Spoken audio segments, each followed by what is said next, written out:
Sometimes you got to ride. Don't make them know. Yeah, nigga, yeah. Yeah, nigga, yeah. Yeah, nigga, yeah, nigga, yeah. But if it makes you ride, get on that big E. Can't get no sleep at night. Sometimes you got to lose. Fight to win again. Come on. Drop it like a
go down. DJ Big E, Big E, Big E, Big E, Big E.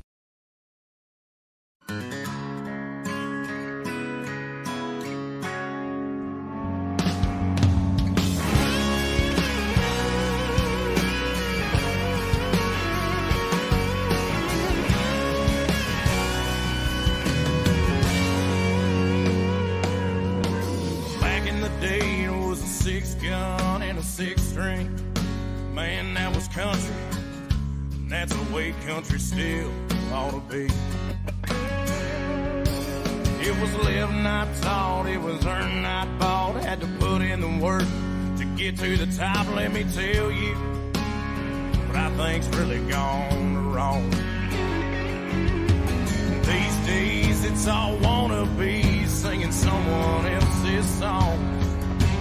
Everybody's doing the same damn thing. Where have the rebels gone?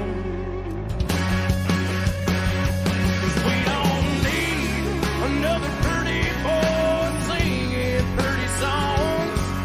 Fake country boys doing country all wrong. You need another haggard or a Johnny Cash, somebody chewing backer and whipping ass. I need a preacher, I need a savior, how about y'all?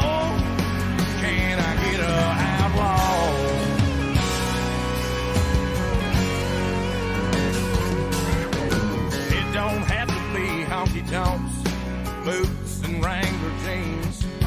It ain't the banjo or the fiddle, no. It's the words and what they mean.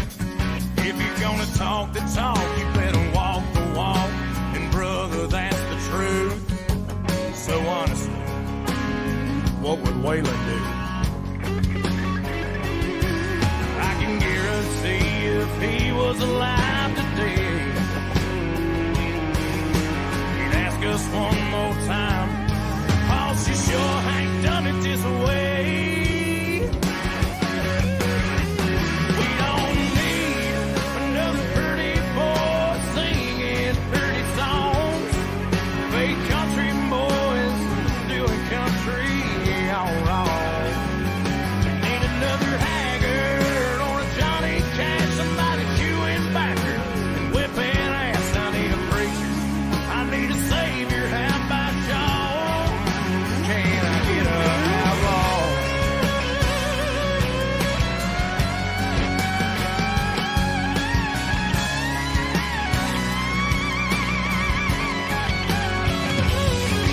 Are the good times really gone for good, or can we get back to our roots?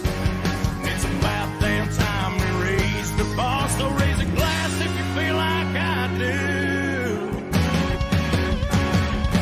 We don't need another pretty boy singing pretty songs. Fake country boys doing country all wrong. We need another haggard or a Johnny Cash, somebody chewing backer and whipping ass. I need a preacher, I need a savior. How about y'all? And I pray country answers my call. Can I get a outlaw? Oh, can I get a outlaw?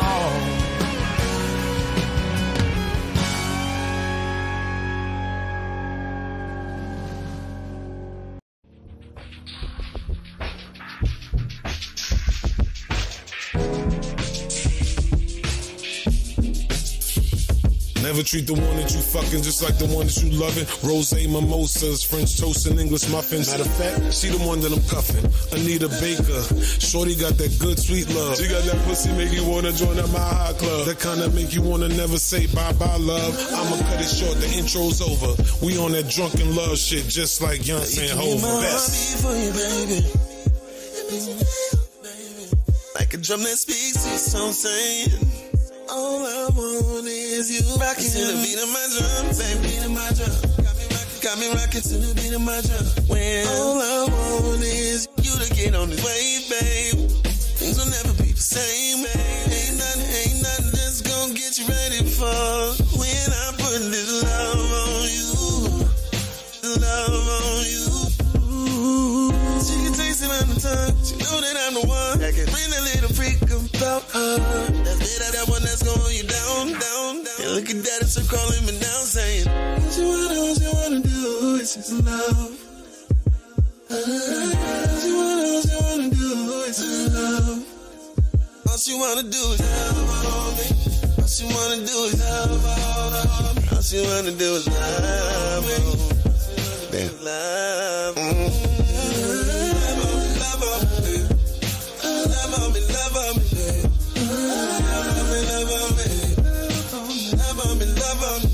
She only wanna love, she never get enough. It's taking her over. I'm giving her a rush, it's never too much. No. It's taking control of her mind, body, and soul. My love has got a hold. Now she'll never get the chance to be good. I just gotta rockin', rockin', rockin'. On and on to the beat of my drum. Now I just gotta rockin', rockin', rockin'. Yeah, to the beat of my drum. She says she want my love every night. Yeah, she want my love. It's so amazing.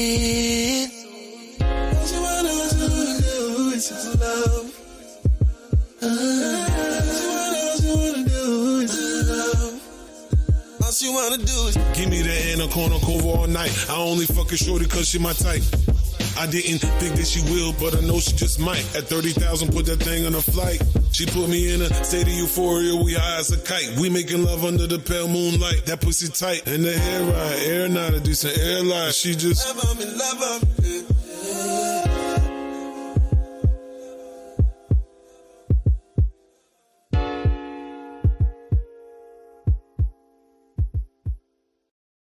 In this house, there's some whores in this house, there's some whores in this house, there's some whores in this house, there's some whores in this, whores in this, whores in this, whores in this, in this. Where the hoes at? Where the hoes that I work it out?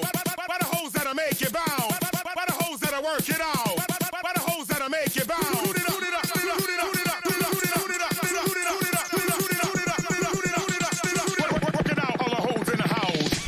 Bust it open, no doubt. Whores in this house, there's some whores in this house, there's some whores in this house, there's some whores in this house, there's some whores in this house, there's some whores in this house, there's some whores in this house, there's some whores in this house, there's some hoes in my kitchen like Thanksgiving. Cooking all the food, ain't doing no dishes, bitches. Like the Westminster Dasher, Dancer, Prancer, and Vixen. Ho, ho, ho. Santa don't come around here no more. Just Jones from under my chimney, Miss Claus half naked trying to throw that Whitney. Why am I standing in line? That's my bathroom. Bitch, put it down. That's family heirloom. Don't touch my dog. She don't need your fleas or your crabs. I keep my bitches clean. There's some girls here, every different shape. Skinny girls I want, fat girls I can't. But there's some hoes here, hoes that ain't got no shape. They just wanna fuck. You know I want the same thing. Where the hoes that I work it out? Where the hoes that I make it bound? Where the hoes that I work it out? Where the hoes that I make it bound?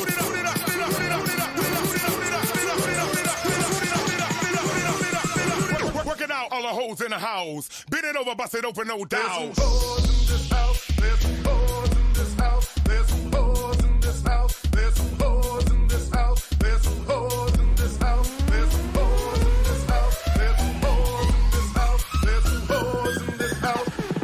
More hoes in a Chinese phone book. This ain't a hotel. You sitting in my mama's robe in her bed, clipping your toenails. Keep trying to play in the snow. Kids are so rails. Got so many hoes, it's a whole warehouse. I can sell these hoes wholesale. All the bad hoes all get together, come to my house. Forget about Heather, she ain't got to come. Heather ain't no fun. Slip the ice cream, whip the banana. Her name's Strawberry and I might jump on. But what I know, Strawberry, Strawberry is a neighborhood. There's some girls here, every different shape. Skinny girls I want, fat girls I can't. But there's some hoes here, hoes ain't got no shape. They just wanna fuck. You know I want the same thing. Where the hoes that I work it out?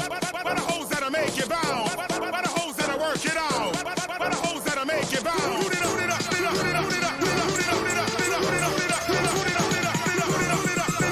Working out all the hoes in the house. Bend it over, bust it open, no doubt. There's some whores in this house, there's some whores in this house, there's some whores in this house, there's some whores in this house, there's some whores in this house, there's some whores in this house, there's some whores in this house, there's some whores in this house.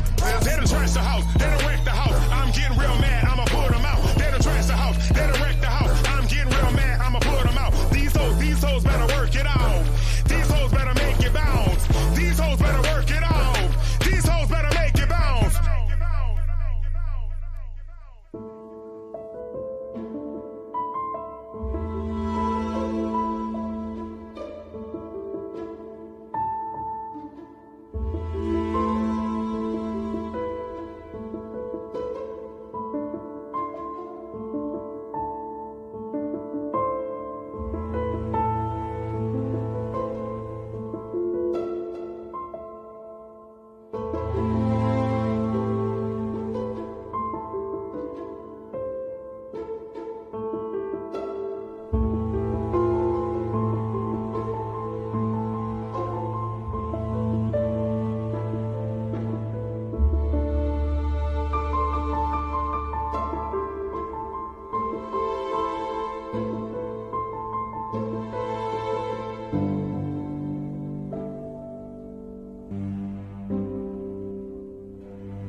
Dr. Kathy, I am an escort.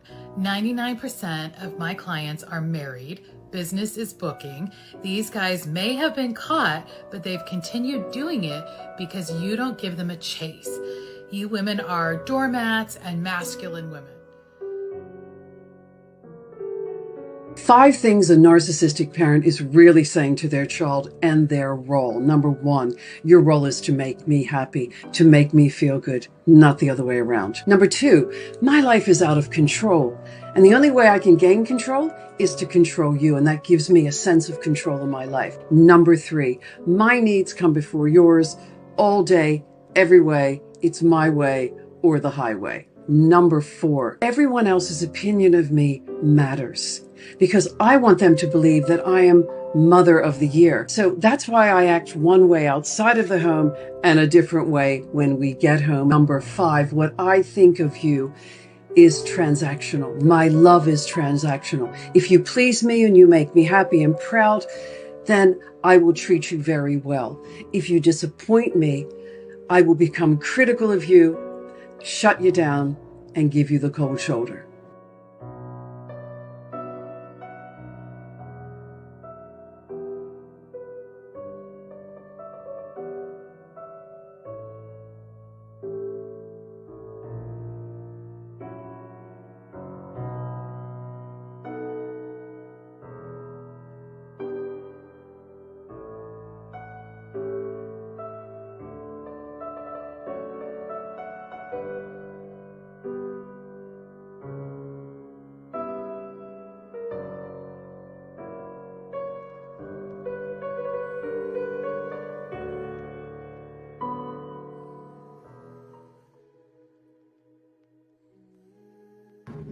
Hello, ladies and gentlemen. How's everybody doing today?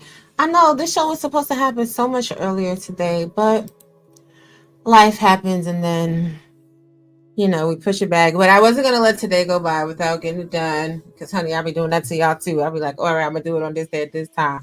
And then I'll be like, I'll do it next week. So, hey, everybody. Hey, happy Saturday. Y'all, we got so much to unpack tonight, okay?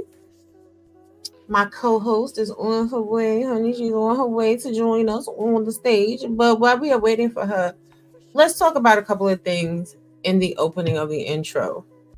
Now, I know you guys are like, Bruh B, not Mizuage and selling the culture. Yes, Mizuage and selling the culture. As I have sat back for the past few years, listening to all of these conversations, it's really about, hey, Redbone with New Money, hey, Yvette Marie, hey, Dr. Nikki. It's really about transactional relationships, which is why I put the clip in the intro about the narcissistic mother and their parenting style. A lot of you, unfortunately, were raised by narcissists. So therefore, your only example of love, your only measure of love, is that from the narcissistic lens. If the behaviors that were explained in the intro video sound really familiar, you might want to go seek some help. Now, when it comes to Geisha and Geisha culture, honey, I have always had me a good old piece of it. Honey, I was going to put on a whole other outfit today, but I'm in a relationship, so I can't be showing you all of these. I mean, I could, but no, it's not very mindful. It's not very demure. But as I sit here and I listen to these people and their talks about who has to do what for them and who doesn't have to do what for them and what they have to do and what they don't have to do, I realize there's a lot of people with a Jezebel spirit. Jezebel, what a bell. Looks like a princess in her new dress. How did she get that? Do you really want to know? She said. Honey, and over the past couple of days in particular, people have been trying to come up with all type of excuses for, poor behavior. There's some polls in this house. Shout out to Big Frida. And no, They've been, you know what I'm saying? They've been trying to, it's okay to have rosters and yes, you should make people wait forever. Which brings us into today's video. We're going to look at the history of the geisha, the practices that still remain to this very day, and how modern women in the Western culture have subtly adopted the art of the courtesan and don't even realize it. Now, first, some of y'all may be wondering, well, hell, what is a geisha? The geisha story is really kind of trippy because it really starts with younger women. It always has. Younger women being led by older professional, aged scholars in the field, telling them what to do.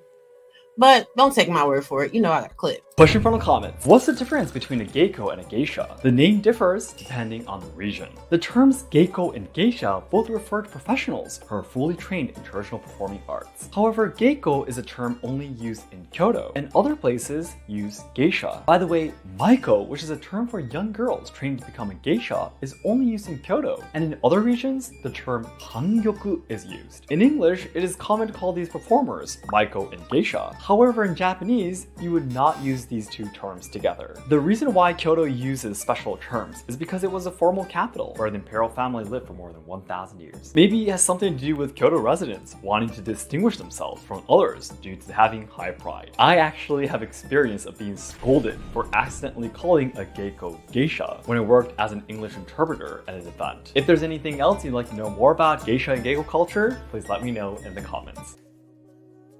Now, that's just a brief introduction into the culture. In Kyoto, which is the imperial city, it was a culture of blended women performing to various levels, from prostitution to dancers to singers, just doing a little bit of everything. And then, of course, you had the latchers on, the ones that wanted to fit in, the ones that wanted to be part of the in crowd. These are the women that actually made a profession steeped in artistry and beauty be confused with prostitution. But again, y'all gotta take my word for it. We're gonna do the deep dive. Y'all know how we do. This is how we do. So, during the Edo prison period, I'm sorry, Lord, I said prison. During the Edo period, there were courtesans working arm in arm with geisha at the same entertainment districts. They were called Taiyu and Orion. Taiyu was the highest ranked courtesan, dressed in amazingly flashy kimonos and wearing heavy hairstyles. They also used to practice art, so customers paid a lot of money to meet them. Orion is the term for courtesans in general. The Orion profession vanished around the Edo period as the geisha's profession, not providing any sexual service, became more successful and profitable. During the Edo period, it was more fashionable to please the mind with art rather than the body with mundane activities. Prostitution was later banned by Japanese law, and it marked the definite end of the Orion profession. Now, Orion and geishas look really different. And in the surface, it's clear why people could get them confused. On your left, in the lavender, kimono with the obi tied to the back is a geisha. On the right, with all this color, flash, and dazzle, all this extra, that's a prostitute. That's an Orient. Now, this also happens to be important because this is how, hey, okay, thank you. Because this is how a lot of women get confused and thrown in the mix. From the surface, we may look all the same. Honey, but if you take my words and put it out of somebody else's mouth, it just doesn't hit the same. Because it's the spirit. Because it's the raising. It's how a young woman is trained. Hey, Shattered. Chillin'. It's how a young woman is trained to become the head of a family. How a young woman is trained to rear a family, to be an artist, to be able to balance the struggles of life with the beauty. You know, a lot of women nowadays are stuck in trauma. They've been hurt. They're bitter. And it tells. And it's tracking. I need a lot of y'all to go seek major help, like real help. So by the time the geisha profession became recognized by the government in the 17th century, there already existed other professions who worked in the same hanamachi as they did. These included kabuki actors, rekugo performers, and various ranks of prostitutes. The most common type of prostitutes was known as the yujo, which means women to play with. A lot of y'all are really women to play with. And this is why a lot of men treat a lot of you this way. You can tell by your attitude, by your look, how you carry yourself, that you are in fact yujo. Now, these yujo women would line up on verandas each night to be chosen by a customer, honey. You ever seen a woman doing team too much, just being out there, just trying to be seen, just talking too much? That's what the yujo were. In contrast, the highest ranking of them, who were the true courtesans, were the Orient and the Taiyu. Oran means first flower. And they were found throughout the country and were at the top of the Hanamachi pecking order. They wore extremely gaudy kimono and multiple layers as a testament to their status, with the most popular and wealthy 5 layers or more, each with the most splendid embroidery and decoration that money could buy. And when they traveled from their place of residence to the place where they meet their customers, they'd hold glamorous parades known as dochu. The Orient would walk in tall sandals that were 30 centimeters, 12 inches or higher. And I don't know if you guys have seen these heels that they bringing out now. They bringing out these heels, honey. They're whole platforms. It's completely insane, but this is what the people do, honey. Okay? And it was called the figure 8 movement. And she would swing one foot out and around in the figure 8 motion with each step. This meant she didn't walk real fast. The point was to show off her wealth. She also did this with the presence of her entourage of retainers, maids, and apprentices. Taiyu, meaning great person, was the apex of the courtesans, even above the Orient, and were so exclusive that they only existed in Koito. They were very similar to their Orient cousins, but had a more extensive education so that they could act as consorts of nobility. Taiyu and Orient often shared the nickname of castle destroyers, as their beauty could lead to rival lords fighting for their affections and even destroying their houses and reputations in the process. When the geisha began to exist within the same space as these women and became extremely popular, the yujo lodged a complaint with the government stating that the geishas were taking their business. To satisfy both occupations, the government passed a law stating exactly what a geisha and what a yujo could and could not do. And geishas weren't supposed to be part of prostitution. However, when we get to this topic of Mizuage, geishas subverted the law. Now, I'm sure some of you are wondering, what exactly is Mizuage? Well, Mizuage is virginity. Rich and wealthy sponsors would pay for the training, the upkeep, and the maintenance of these very young girls. Because Maikus, hey Jess Andrea, Maikus started their training as young as 4 and 6. They couldn't officially sell their Mizuage until they were like 15 to 21. By 21 years old, these young girls were already geisha. I don't know if you guys have ever watched the movie Memoirs of a Geisha and you thought that was a writing of fiction. It's not.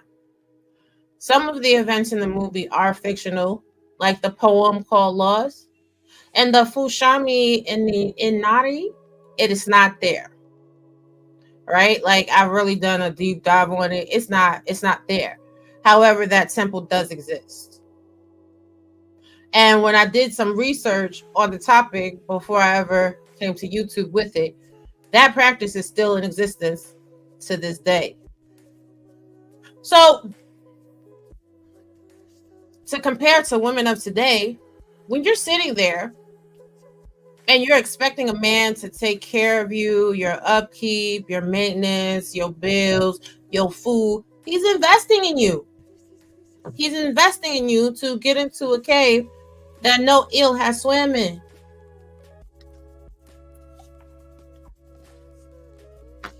And when you really cut it down to brass tacks, you start to realize a lot of women are young Maikus and Yugos of the modern century. And again, when I say that prostitution is the oldest profession, it absolutely is. A lot of women just don't want to take a harsh look at themselves, how they present themselves, and the obviousness of their reality. If you want to have power, don't sit around waiting for somebody to take care of you. But anyway, let's get into a modern tale of selling Mizuage and Geisha.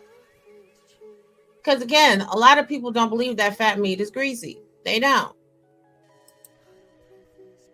Hey, Butterfly Jones. She trained to be a geisha until her boss tried to sell her virginity. Now, this is her in her natural beauty, very lovely girl. This is her dressed as a geisha, still very lovely girl.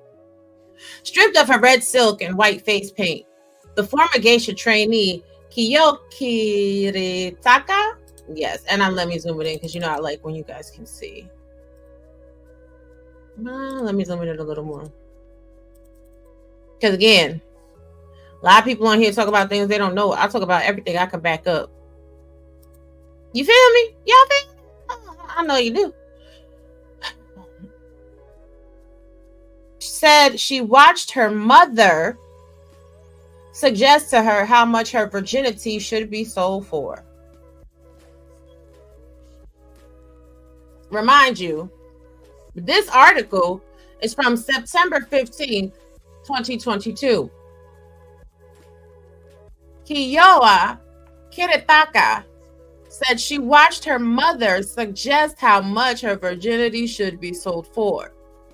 It had been 8 months since she began her career as an apprentice geisha. She practiced traditional dance and classical music, things she was excited about when she started training at the age of 15. But what her mother, the head geisha, and her employer failed to tell her, she said, was how she'd be left to fend for herself if customers made intimate advances. Customers felt like they could do whatever they wanted with me because I was seen as beneath them, like I wasn't human, she told Vice World News. She said she endured 8 months of intimate harassment and assault, but the proposition of selling her virginity was the last straw for her. I couldn't believe this was happening in the 21st century, she said, recalling that cold February day in 2016 when she realized she needed to plan her escape again. Hey, baby. Do you like my outfit? It's giving very much Asia. It's giving it. Oh, wait a minute. Wait a minute. Let me put some pimping in it. Wait a minute. Hold up. Now y'all know y'all in trouble. Oh no, now we got 2 Asian sensations. Konnichiwa. Konnichiwa.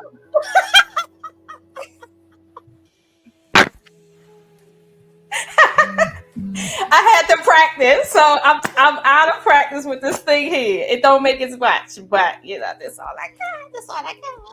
You know what? You killing it. You killing it. You good. You good. You good. Girl, okay, so I'm coming and my son eating, and he looked up and he's like, "That's not Korean," and I was like, "Of course not. It's Japanese." And he was like, "Why are you doing that?" Because we study Korean martial arts, and he's like, "Why do you look at Japanese?" Where we going right now? I had to tell him tonight is a Japanese night. Okay. Okay. Let me get my setup here. Okay. Excuse me, yo. So, Gotcha. let me catch you up on where we are right now. Yes, we. Okay, so right now we are reading this article. Hey, 7. We're talking about this young girl whose mother was a geisha. This is right now. This is like 21st century right now. Okay. And her mama wanted her to sell her virginity. Oh, okay. After 8 months of training, you know that good old Mizuage. These people. Okay, I got you. Yes. Okay. Yes. The drama. So, Gotcha. we've given a brief history about the differences between Maiku and Geisha, Okay. the Orion and the Geishas and all that, how prostitution was criminalized. 17th century, you guys remember. 17th century, criminalized. Geishas not prostitutes. 21st century. Yeah. It's cultural sequel. Yeah. But let's finish.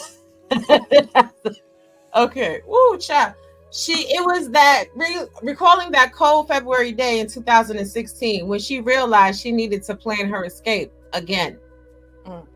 Kiritaka's allegations have shocked thousands in Japan, where many assume that sexist traditions in this secretive world of Japanese traditional arts were long abandoned, especially after the intimate work was made illegal by the Anti-Prostitution Act of 1956.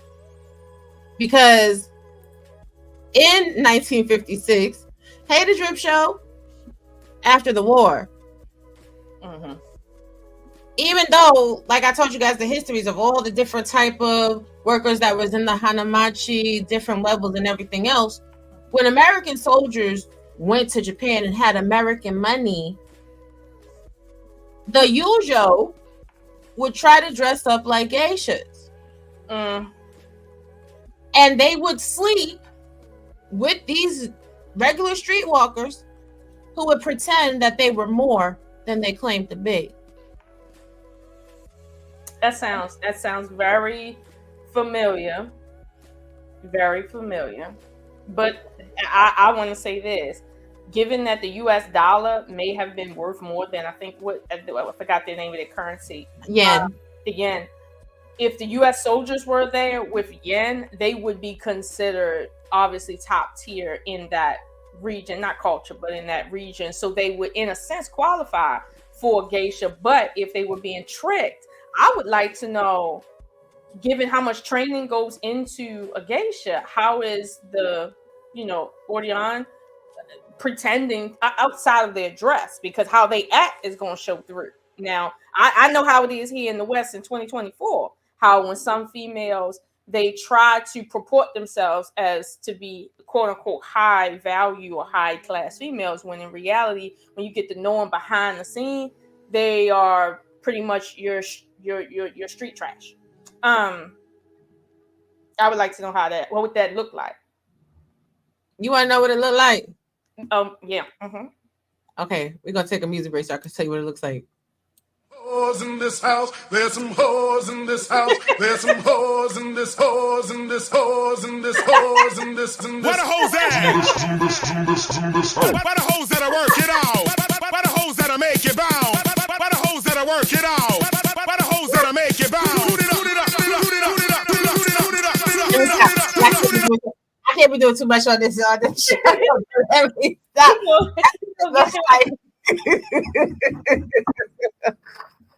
He gonna get you. Oh my God. See, well, okay, maybe the soldiers were not really as attuned to what a date or a day with a geisha is. So they thought they was getting, 2-for-1 special with the other ones, because again, I've watched 2 documentaries about geisha training, and there is no way, and I know you'll probably get into it later, there's no way that the demeanor of a geisha was mimicked by just your regular street 304. It's so much that goes into this culture in terms of what to do and do it right, and people can tell when you like off. Like when it comes to walking on lines, tea. I don't know what it is about Chinese tea, but listen, they not doing this mess over there. Okay, they not doing that. All right. Shout out to them.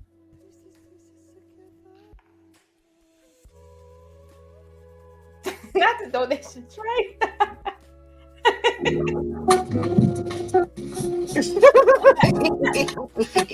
That is my favorite thing. Thank you, Yvette Marie. Appreciate you. Yes, y'all can hit the cash out too. $ Butterfly Progressive. But yeah, geisha training is no joke. It's not, y'all. So training so much, it's a literal job, even for kids. Like you wake up, eat, go train and eat, go back to train and train a little bit more, then go to sleep and train a little bit at home. Like, listen. And that's the thing. The fact that a regular street 304, okay, a prostitute, can mimic the dress, like in some way, shape, form, or fashion, or some Cinderella stuff, and then do that to just get the attention of someone with money, someone unbeknownst to them, you're not getting a quote unquote geisha, because people probably came to the country saying, hey, we've heard about the geisha, and they see a woman that looks like it, but they don't understand what all goes into proper training and rearing to be that kind of woman. So they think that, oh wow, I get to spend a night with a geisha. Meanwhile, it's been 3 hours and her legs is gapped open. Like, somebody should have known that this ain't a geisha. But that's what I'm saying. I need to know, did somebody get choked out for faking to be a geisha? Like, that's something I did not see. No, they didn't. Because again, you're talking about Americans going to Japan. There's a language barrier. The Japanese didn't really want them there. The Japanese didn't want them to have access to their high quality, good women. So they slow rolled them. Okay. We're going to dress up these hoes, put some bad makeup on them that don't match their skin, and tell you that this is quality. She said bad makeup. Not bad makeup. I thought they were using the rice powder. I consider that bad makeup. Listen, I get it for traditional purposes or whatever.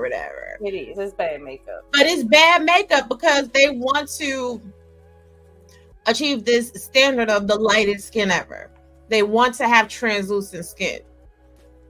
So is that because they felt like having the whiter skin means that as a woman you don't work? Like, so you stay in a house and thus you're pale? Could that be it? Maybe, but this is the thing, like, geishas aren't courtesans or white.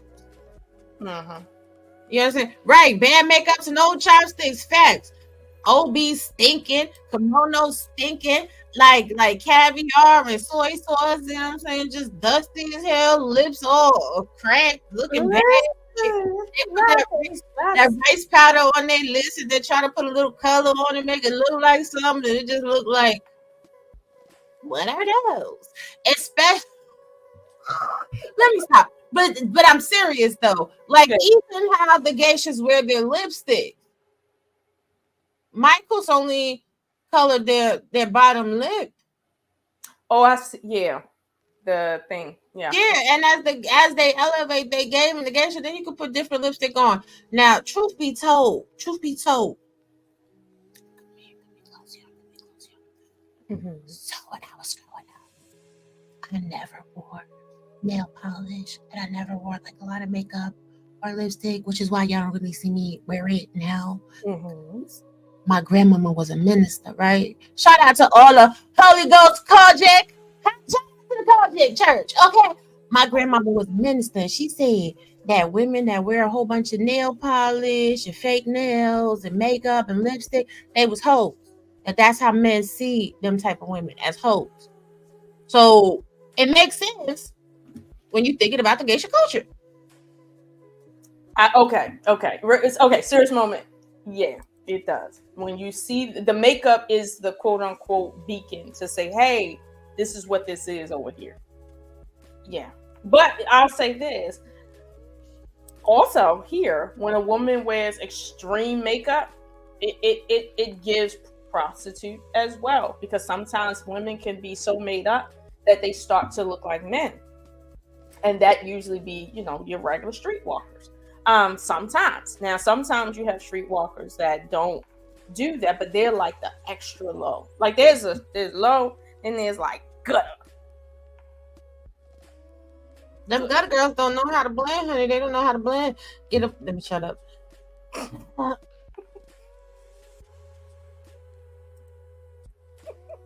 But you know what? I'll say this. Okay, so correct me if I'm wrong. The lower class, which was your regular prostitutes, which is the Ordeon, I thought that there was a class in between them and the Michael/Geisha. I thought there was like an in-between class. No. The Orient was the highest, well, one of the highest forms of prostitute. So you missed it because you came a little late. That's all right. The Orient and the Taiyu, they were the highest ones. The Taiyu higher than the Orient. It was the Yujo that was the streetwalkers. Okay. You go one up. Okay. So is there a tier system, like a 3-tier system, or is it just low and just the geisha? I thought that's a question I had or whatever after watching. No. So there's different level for each profession that you do, right? Okay. So when you're a geisha, it's the Maiku, it's the Geiko, and then it's a geisha. Mm-hmm. So the Geikos are more like, 21. That's when you first busting in. That's entry level geisha. I'm new on the scene. I'm that hot. Mm-hmm. Mm-hmm. Okay, what's that song that Megan Thee Stallion said? Oh, there yo, sure. Whatever. Okay, that's that type of level.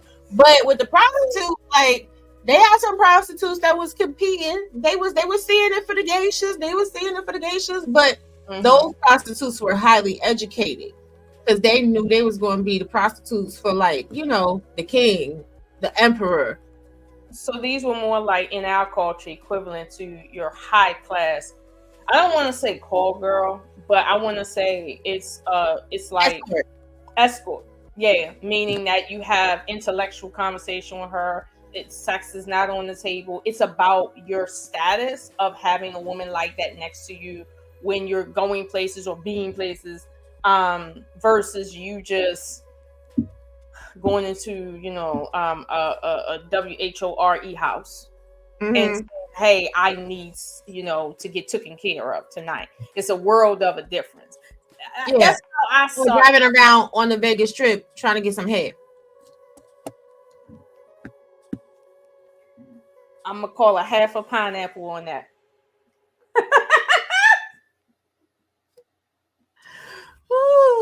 Half a pineapple. Okay? Half a pineapple. All right.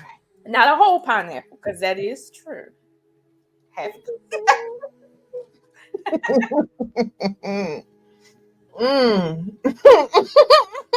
But see, okay, so now, because I was listening in to it for a little bit while I was getting ready, the issue that I did read about as far as like the problem between the geishas and the prostitutes in terms of money, right?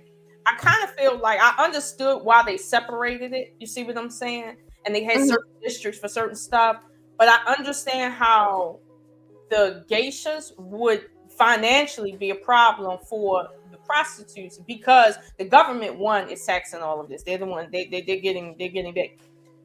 If you got a chick over here in American dollars, okay, where she turning over whatever she doing between 100 and 500, you see what I'm saying? And she got to work a whole lot to do that. She might get pregnant. She might catch a disease. She might not be in the mood, whatever the case may be, versus a chick where one night with her is going to cost you $90,000. just one night and there is no sex, and that's just the first night, because there's a 3-night like thing that happens with minimum. them. It's a minimum. It's a cover charge. Thank you, the Drip Show. Listen, it's the girlfriend experience. Hey, Miss Things. Yeah, that's a good. Yeah, that right there. Yep. That's the best phraseology for it. The girlfriend experience, and I mean that's a real girlfriend experience too. It make you feel like you hit the jackpot. Your income that came up. You a high value man. All of that.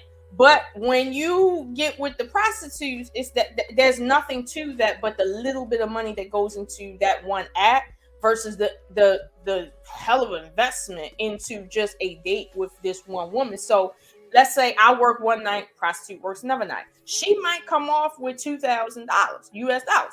I'm coming off with almost $100,000.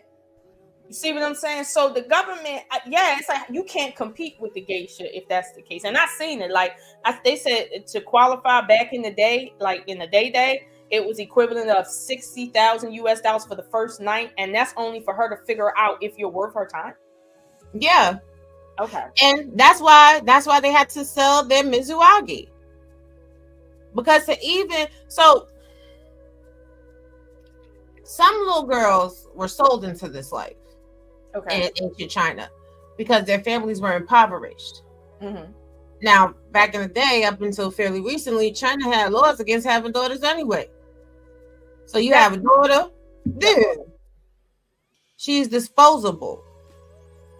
And they would dispose her little behind over down to the Hanamachi. Like, we don't want this one. Take her. You give money. You give. Hurry up and buy. Yeah. And they would leave her there. And then the geisha house would apply pressure. We've spent all of this money on your upbringing. All of this money to train you. Make you beautiful. Make it smart. You're going to sell that thing to recoup our money. Because when these young women sold their Mizuage, they never got the money. You're right. It was like Bishop Magic's Don Juan John. The thing hit spirit over to Japan.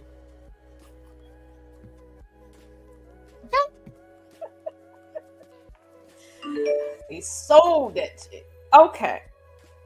Now, so, and here's the thing, right?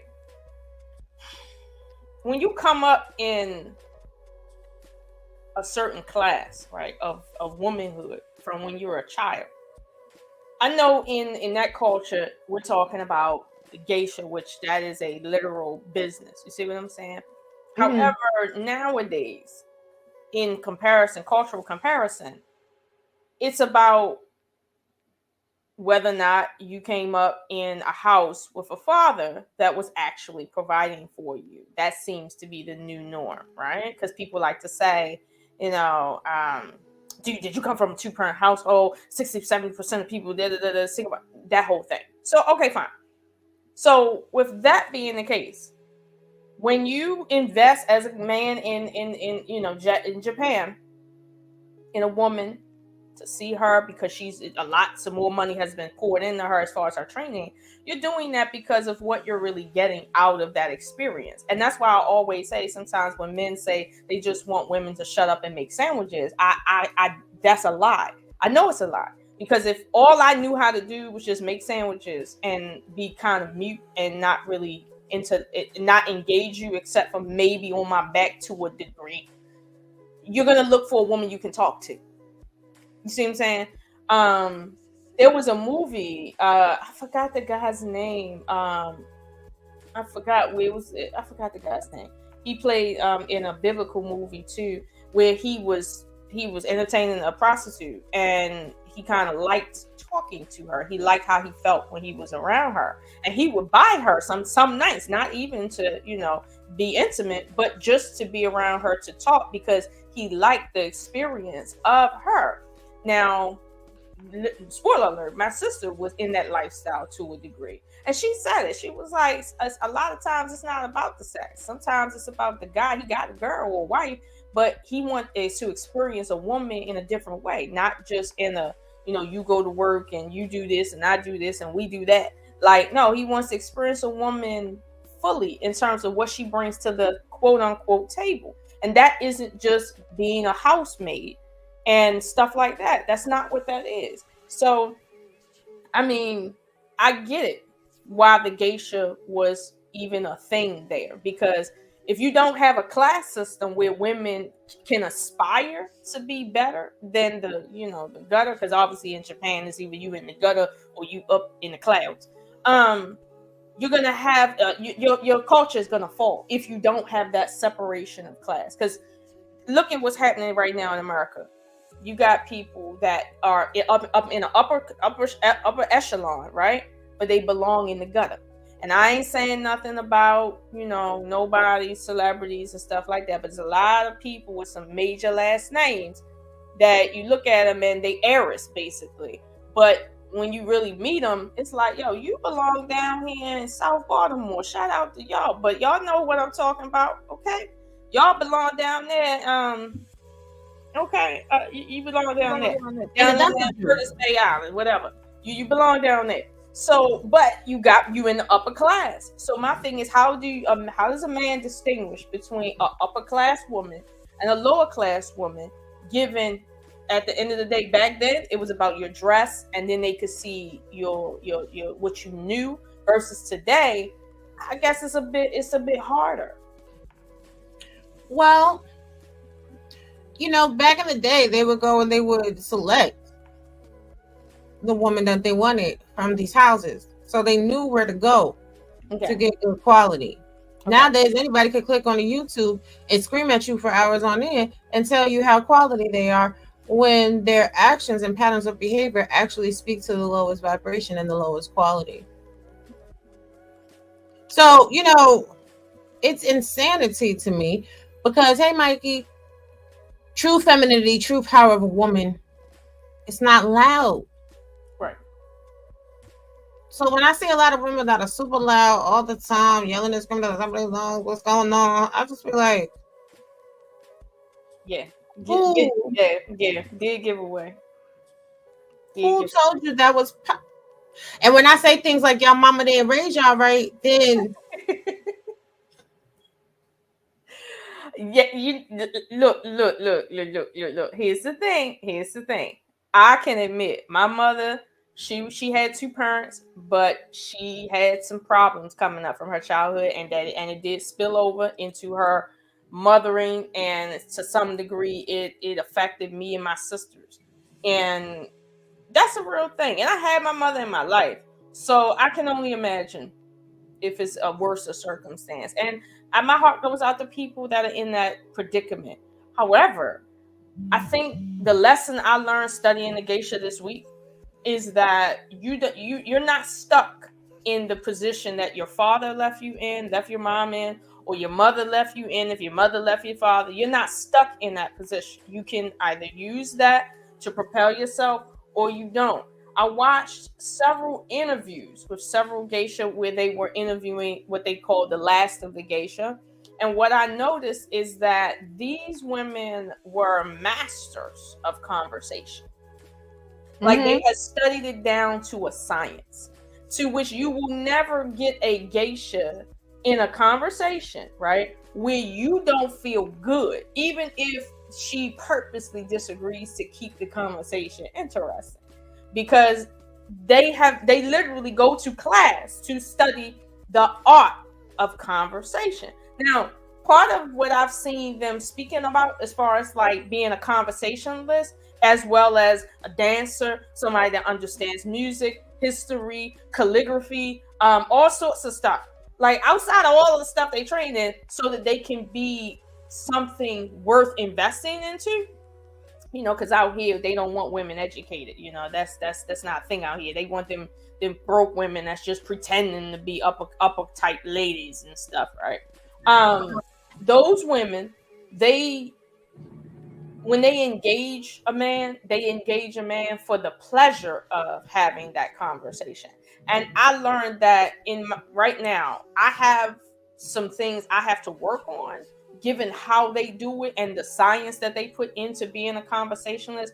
I have to work on that.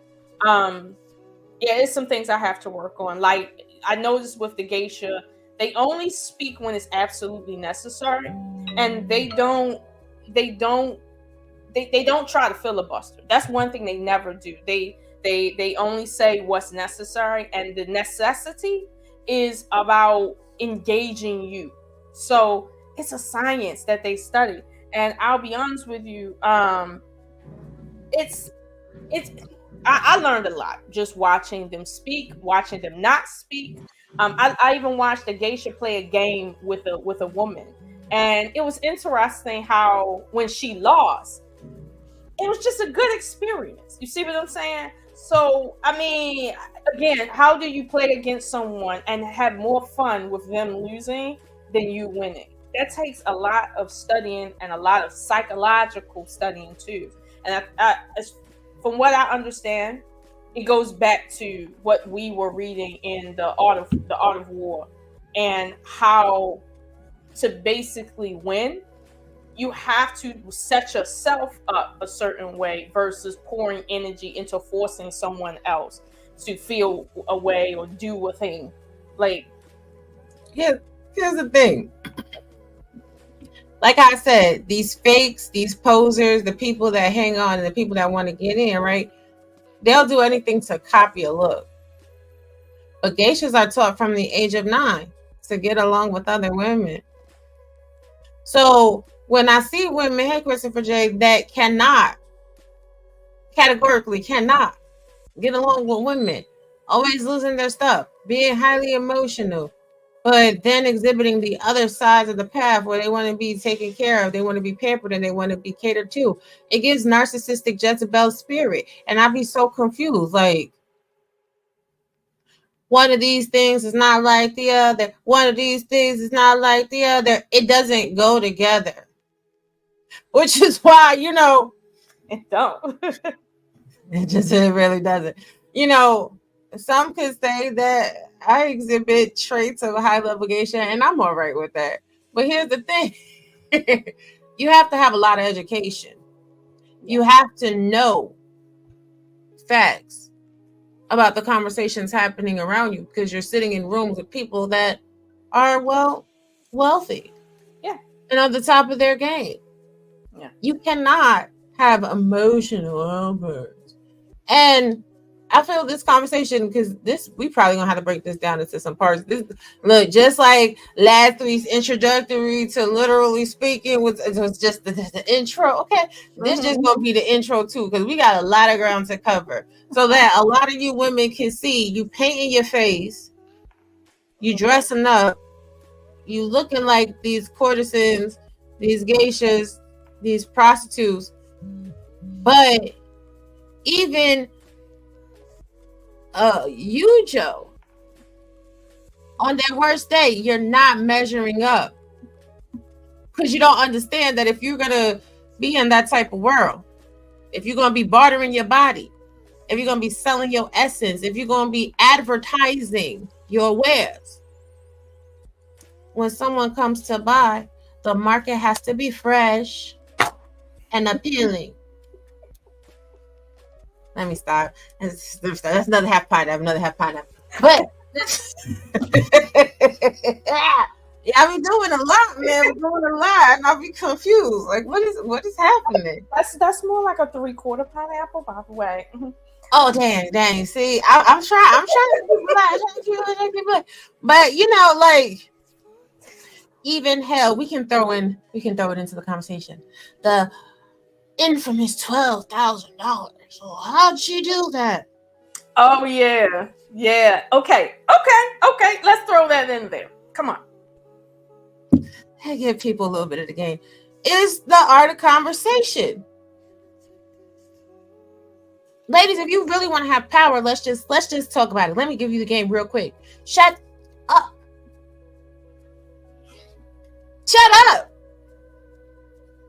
Say no to a man. Mm-hmm. Men love to take care of women, but they really love to take care of women that say no. Because now it's a competition. Now it's the egomaniac in them. It's at an all-time high. Well, she doesn't want my money. Unblock me on the Cash App, because I'm gonna make you take this money. literally, that's how. Literally, goddamn. Or when you decide to gracefully bow out and don't say anything, people, oh, you blocked me. Why did you block me? It's what? And it's like, hold on, like nobody said anything. What do you mean? Exactly, because it's never about the sex. If I'm quite honest, from what I hear from my male friends, from what I know from medical journals, from what I hear from my female friends, the vast majority of y'all are not good at sex. Y'all not good at giving head. Y'all not good at taking head. Y'all not good at throwing it back. You not good at riding it. You not good at taking that. You not. Yeah. A lot of people got some work to do. Most people, I ain't even gonna say a lot. A lot of people could be 15%. Most people have some work to do, but everybody's bragging about their sex game, their head game, their all the game. And it's like, it's very few people that's gonna say, listen, I'm a forever student, and where I learn tips and tricks, that's where I learn from. And I gotta take that in. See what I'm saying? I gotta take that in the best way I can. But again, people are selling the game. They're not actually about that business. They're not really standing on business. They just selling the game. Like, right.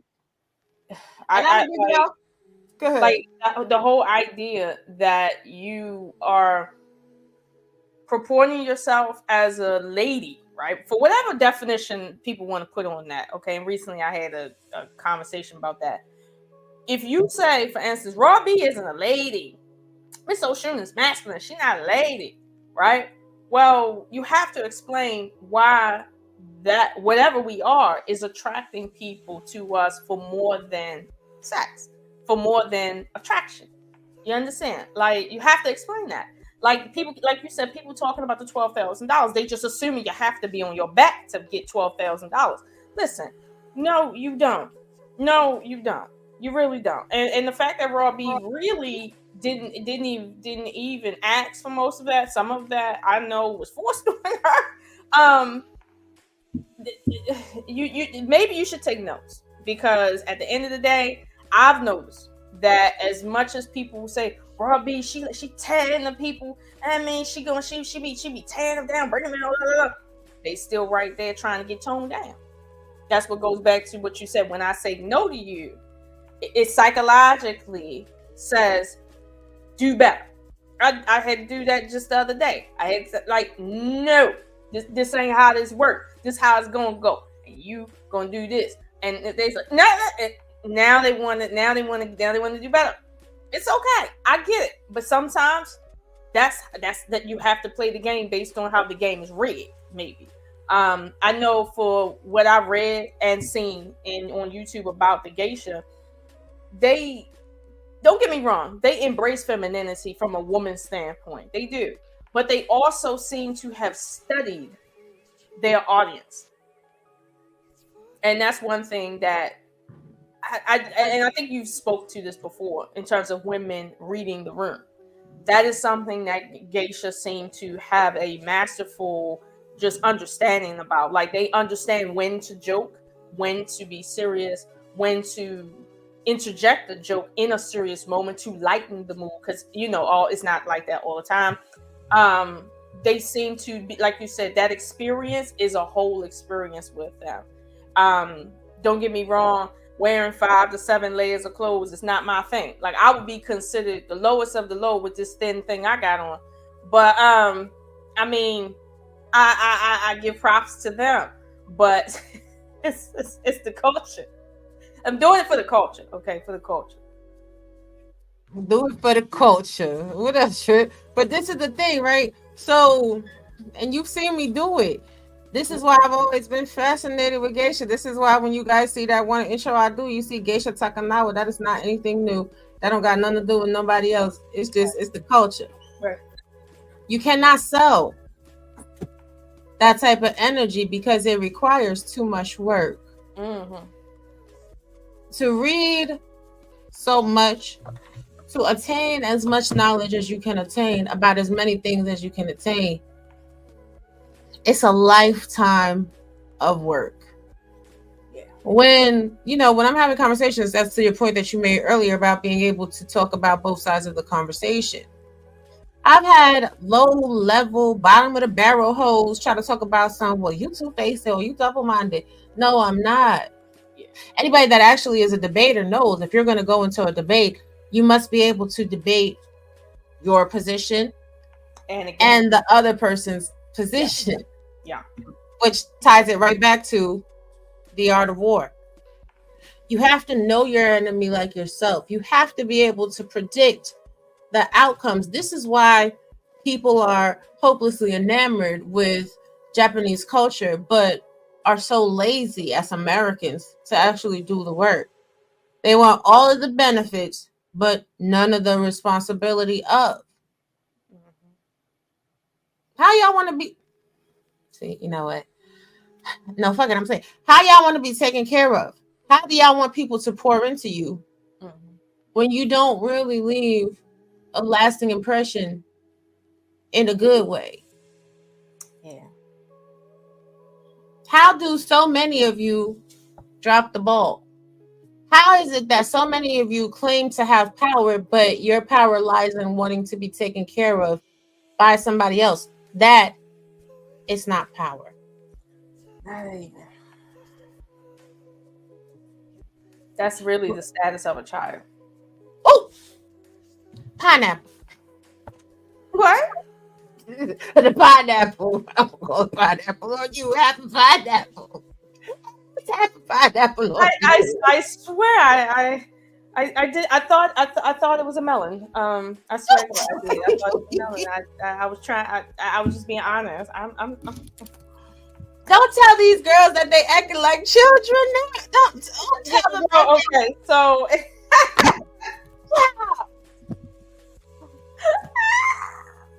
we gotta slowly wake them up. It is because I remember I heard one lady. I think it was was it Kayla? No, I forgot the lady's name. She was a YouTuber and she was breaking down the princess effect, and she was like, when you as a grown woman say you want your husband to treat you like a princess, essentially you want to be taken care of like the child you are to the king. You're the king's daughter, so you're the child. You're not the king's consort. You're not. So you're not co-ruling with him. You are being taken care of by proxy of his position.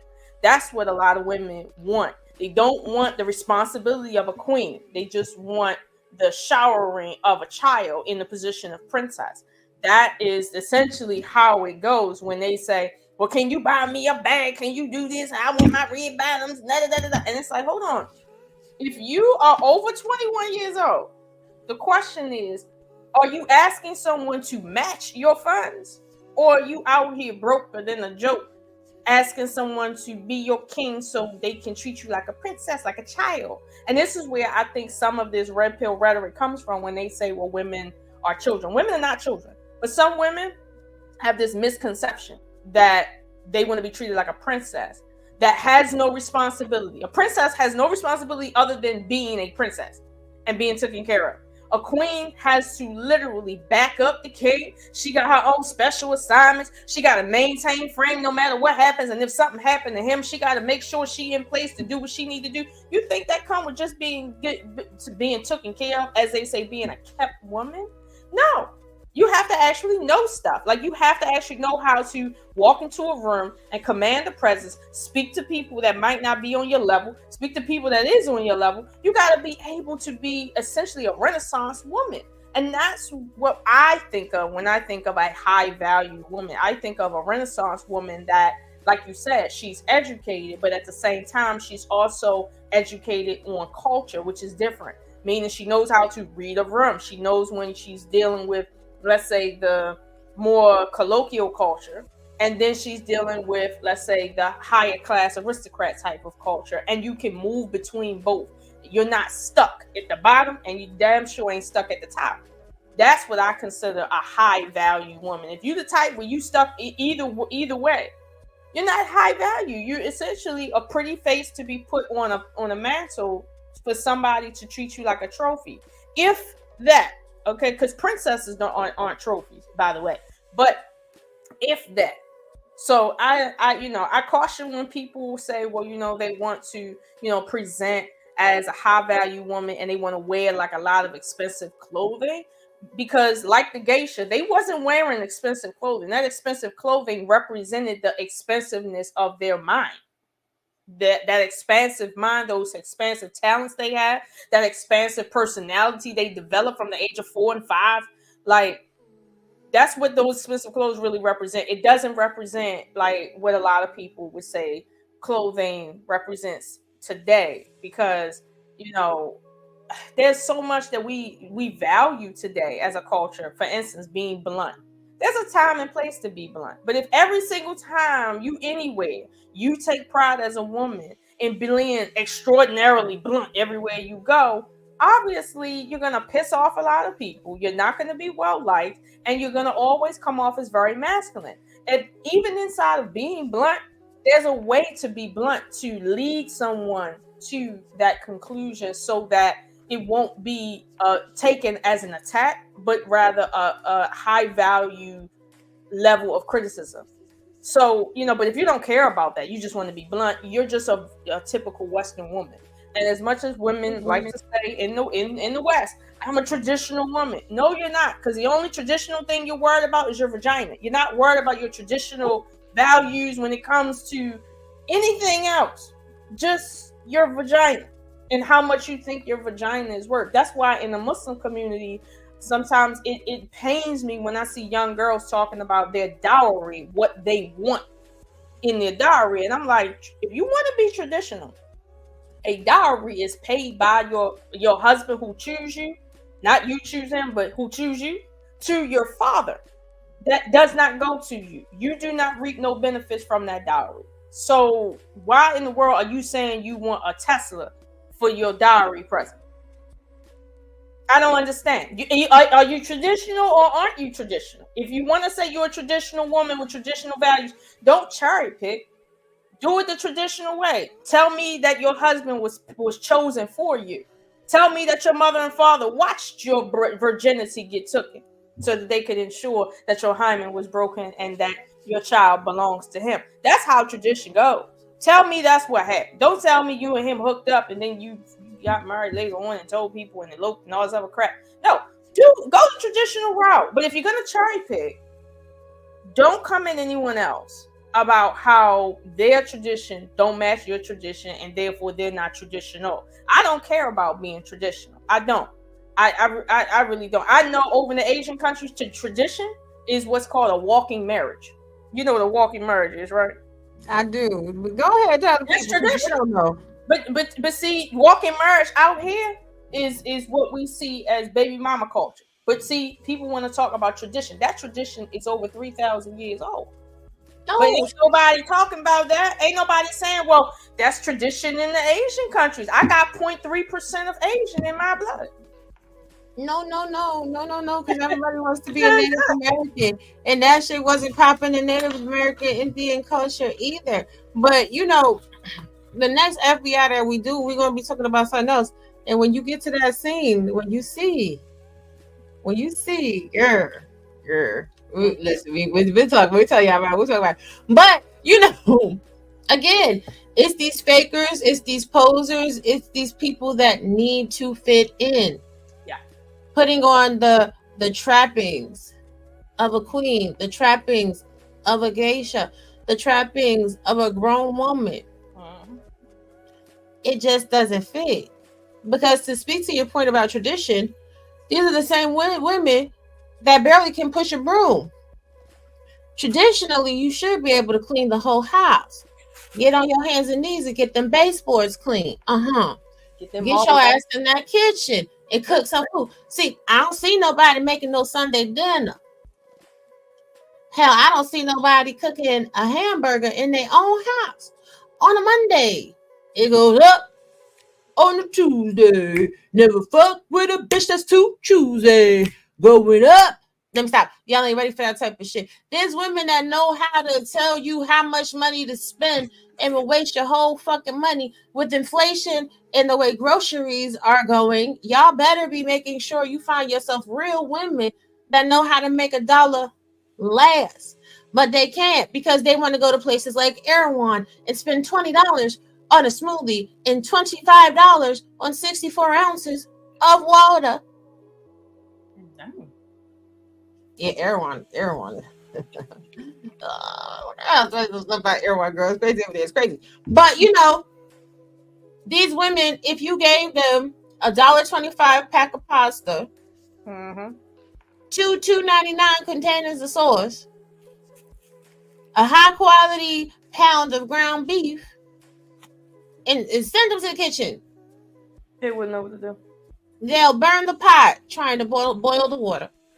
Yeah. If you sit there, you learning to cook good. If you sit there and you watch these people, you can tell by someone's skin. Mm-hmm. You can tell by the skin, by the brightness of their skin. I think every shade of skin is beautiful. Yeah. From albino to absolutely obsidian. Mm-hmm. But if you're not a clean person, Mm-hmm. you're not really taking care of yourself. Mm-hmm. You're not taking no time to eat clean. Even if you're chunky, you can still eat clean. You should have clear skin. Mm-hmm. Yeah. People don't realize that just because you bigger don't mean that you bigger because you eating that. Like, I see people. Girl, I be seeing people running around with scarves on their head, bonnets and shit, pajamas and shit. What are we doing? I'm gonna tell you something real and true. If you want to be a woman that is taken care of, and it is not your culture to wear a hijab, mm-hmm. y'all not Christian, so y'all not following covering the crown of your head for biblical sake. Most people don't even know in Christian culture as well, your hair is supposed to be covered. Mm-hmm. What are y'all coming outside looking like this for? It's not y'all are not from Africa. Mm-hmm. It's not Wakanda forever. Mm-hmm. Y'all not putting on head wraps to match no outfit. You just look like a culture vulture, out of pocket and out of place. Just like the tourist people down to the Japan, just like the tourist people down to the Japan. Because when you are in the street and you see people like this, got all different type of hairstyles on. Mm-hmm. The hairstyle is of a junior Michael. The mouth paints is of a full-blown geisha. Mm-hmm. Because junior Michaels don't paint their upper lip. When you seeing cameras and stuff, people trying to take pictures, you can see people trying to play dress up. This not play school, my first attempt at being a woman. Like a lot of y'all women is giving off, you know, like you have opted into the female gender. Like this is not your natural aesthetic. Yeah. Yeah. That's what it's giving. Because I've seen some women, I see their face and they look like they got on makeup, but then they got a bonnet on, and then they have on, they'll be outside where, you know, with just nothing but bare feet. Sometimes feet be ashed out with big ass like look like bare feet slippers and some sort of outfit, and I'll be like, so you woke up, washed your face, and didn't get dressed? How do I know you washed your vagina? You don't even look clean. But this again is a show of your level within the culture, your class level within the culture. It just is. Now, there's no way for you to be from that sort of culture in terms of your everyday makeup and say, oh, well, that's just how you look. You actually are a nice person in behind closed doors. You see what I'm saying? Behind this right here, you see what I'm saying? That you're a nice, good person that knows how to, you know, engage a man intelligently and sensually and all this other stuff. No, I get it. Sometimes people would say some men who, you know, do the cross dressing can pretend and it'll come off as feminine to the point where people say, well, you know, I like what they're doing over there or whatever. But I'll say this: at every instance of someone's life, they're always going to regress into truly who and what they are. I've seen people dressed like this regress into what they are behind the face, the makeup. with the quickness. So this is what I'm saying about the geisha. You see these elaborate faces, but they actually have something going on behind the face. It ain't just the makeup. Right. And I need y'all that's trying to be these geishas or whatever else, please stop borrowing the drag queen's makeup. Yes, please stop that. Please stop borrowing the drag queen's lashes. And the drag queens is doing their makeup better than you. Because the drag queens is blended. Mm-hmm. The drag queens is blended. The drag queens is giving that they give a shit about how they look, not that they just threw something on, so whatever to whatever. Like, I don't know, man. Yeah, I've never seen a drag queen with a bonnet on. I'll be honest, I've never seen it. Never. Unless they're doing like, you know, campy style drag or whatever. I think that's what it's called. Okay. But like, a lot of women are tripping nowadays. They want to be venerated. They want to be cared for. They want to be looked at as the upper echelon and talking about femininity and power and delicacy and very mindful and very demure. And sorry, that's not what y'all are giving. They're asking for that upper class treatment. Sure, they are, but they're trying to frame it as if this is what someone traditionally should be doing for them. But truth be told, you're trying to bend people's common sense. Common sense says if you come off or you look like trash, nobody's going to try to open the trash to see what's in it. Like you are trash if you look like trash. Now the opposite, and you could be trash and not look like it. I give them credit. I do. I give them credit, but that's the reality. You know what it is? And let me read Casper's comment. Casper said, stage makeup looks bad in person, i.e. massive fake lashes looks horrible off stage. And I agree. Yeah. And it actually damages your lashes. Yeah, that too. Y'all take them fake lashes, them fake Spider-Man lashes off, and y'all be looking bald in the face. Y'all be it's very few people I've seen that have like the individuals that look actually natural. But even the individuals, my niece, she got them and she had to take hers out, and it did take her lashes out. I mean, look good, but it took her lashes out. You have to go and get them professionally removed.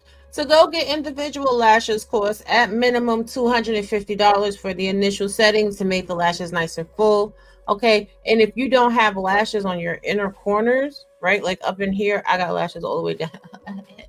Quarter to quarter. But those of you girls that don't, the individual lashes cost a lot of money and it's not going to work because they can't bond individual lashes onto your skin. Number one. Then you have to go and get them maintained. So all you fake trying to be rich chicks, like, or wanting to present like you're rich, it costs $80 every probably week and a half, 2 weeks, because the individual lashes shed like your real lashes do. So add, because it's attached to your natural lash, as it sheds out, you got to go back and get it refilled in. So individual lashes, they give a very natural look. They're very sexy. They're sexy. And then to get them taken off costs $100 too. So I don't know, but when y'all be having them, what is it, 30 millimeter lashes on, y'all look crazy. Crazy as hell. That is nowhere near. It's not believable. But we done got off on a tangent, as we are subject to do. So let's start looking at the day in the life of a Geisha. Dun, dun, dun, dun, dun, dun, dun, dun, dun, dun. 10 months ago, she left a comfortable upbringing in the country for Kyoto. Kyoto is the city, right? Yeah, it's the imperial city. Okay. Oh, that rice powder is out there. Right, that's a lot. Mm-hmm.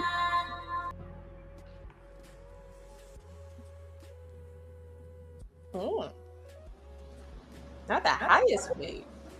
Mm-hmm.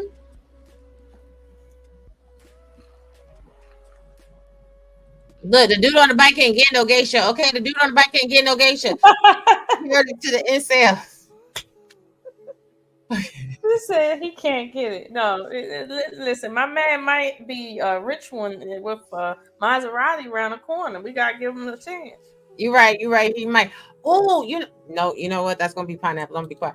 Let me play this. Oh God, no. Could you imagine What's that? sending your child away and not seeing them for a year? That would be hard. They don't have a phone either out there, if I'm not mistaken. No, So, not really. Yeah. Yeah, no.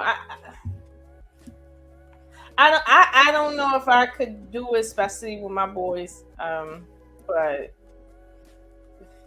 I guess if they were adults, I could possibly know if they're okay. But that would be hard on me as a mom.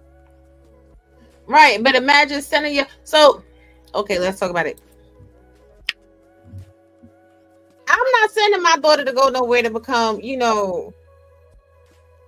stripperella. She said stripperella, Lord. And I know you're not sending your sons nowhere to become Magic Mike, but I mean, let's really talk about it. One of the major functions of being a geisha is the dance. Mm-hmm. So you sending a kid that doesn't have, a lot of interaction, or at least, the comfortability with living with strangers, to live with a bunch of other women, and for a year they can't come home. All they can do is write you a letter.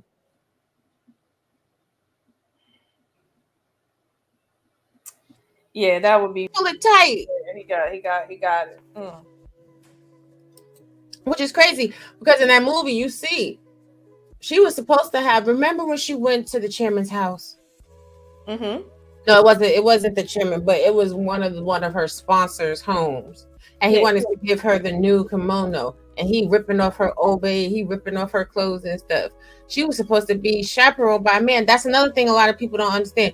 Until you sell that thing, yeah, you're supposed to be chaperoned. You're supposed to be under the watchful eye of a man. Yeah. So all you women out here tooting and booting, claiming you want power and agency,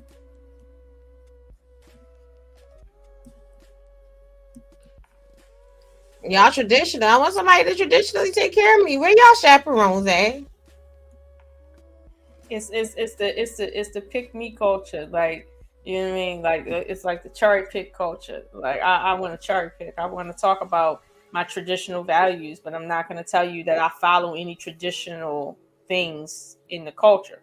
So, but I got traditional values. My values haven't changed. I'm just not traditional.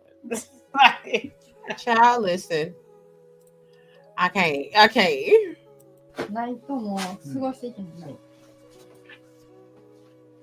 And also, too, it served to protect her value as well. Because if something happens, it doesn't matter if it's her fault or not. It does affect her value, at least at that time.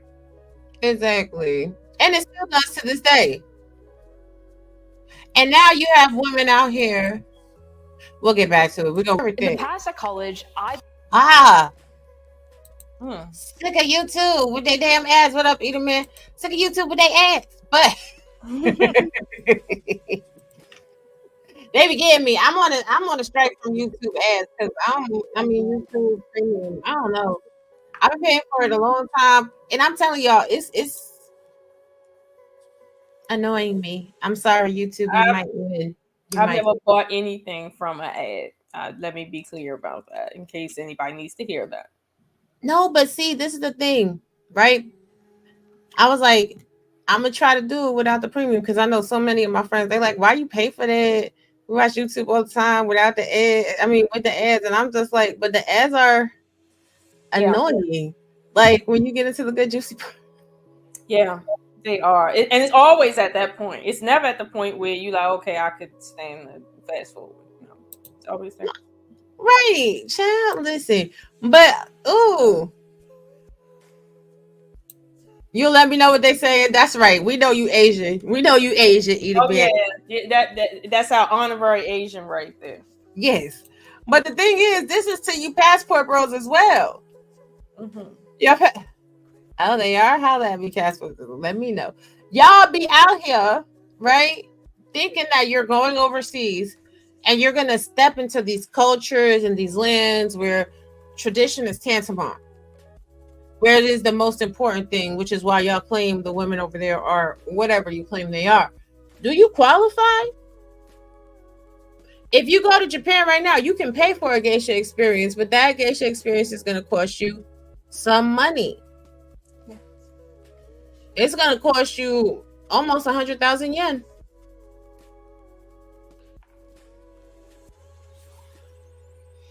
In today's market, 100,000 yen might be, I don't know, $85,000.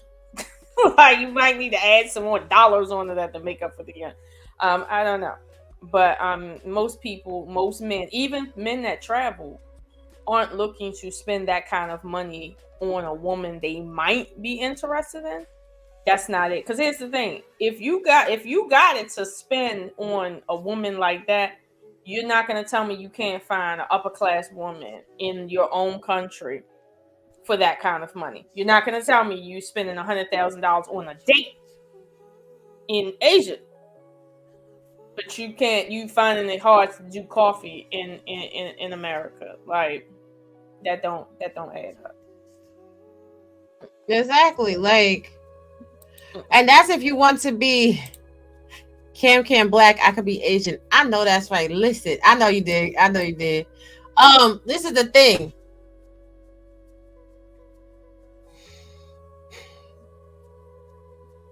We're just gonna switch into the regular conversation because I think y'all get the gist about the Geisha. Plus, we having a lot of fun with the conversation anyway. A lot of y'all hoes need to shut up.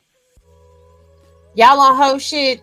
Male hoes, female hoes, dog hoes, cat hoes, bird hoes, flamingo hoes, all you hoes. Shut up. Just shut up. What are y'all talking about? What the hell do y'all be talking about? Do you realize that men and women of value are observing you and they see the lies? Mm-hmm. Wealth whispers. So all y'all extra loud assholes. Yeah. We don't believe you. You need more people. Bank statements, records, accounts, all of this and all of that. Y'all chasing a life. Yeah. A woman that has power and knows her value knows. You ain't supposed to chase anybody. All it takes is one look. All it takes is one sentence. Yeah. And someone that's for you. Even somebody that wants you will spend their whole life chasing you. But let these hoes tell it. And these Negroes, once they feelings hurt, once they thought they was going to be able to be close enough to smell me and they cannot. Hold on 1 minute. And listen, hey, right. Huh? Or smell. They'll tell you that I'm ugly. I don't care. I don't want none of y'all. I'm not a lesbian, so you women talking mess, y'all really just sound like haters. Yeah, that part. Worried about anything I got going on or anything that I do, and then I'll be seeing y'all with my cast-offs, with my trash. Mm-hmm. Yeah, okay. You dudes that be wanting to be in my area and spend a better part of your years.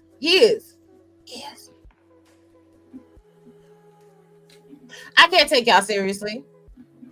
You women that have never been married, but you want a husband. I can teach you how to get one, as I've had a few. Shout out to Elizabeth Taylor. Elizabeth Taylor is the icon. Okay. Mm. Listen, that's real power.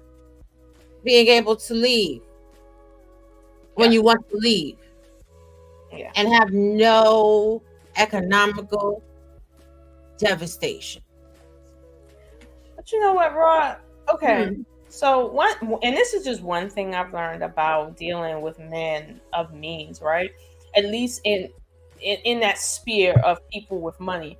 It's kind of low class. Like it's like a red flag that you're not from money or you don't have money when you get around people that are affluent in terms of how much money they make, and you make statements that are very clear you're concerned with money. Like I hear women always saying, well, like when they get on a date, well, you know, how much money do you make per year? What do you net? Just questions around how much in terms of the dollar value versus in certain circles, people with money never talk about how much money. It's more like questions like, so, you know, what kind of ventures are you working on this year? When people answer that question, you'll know where they at.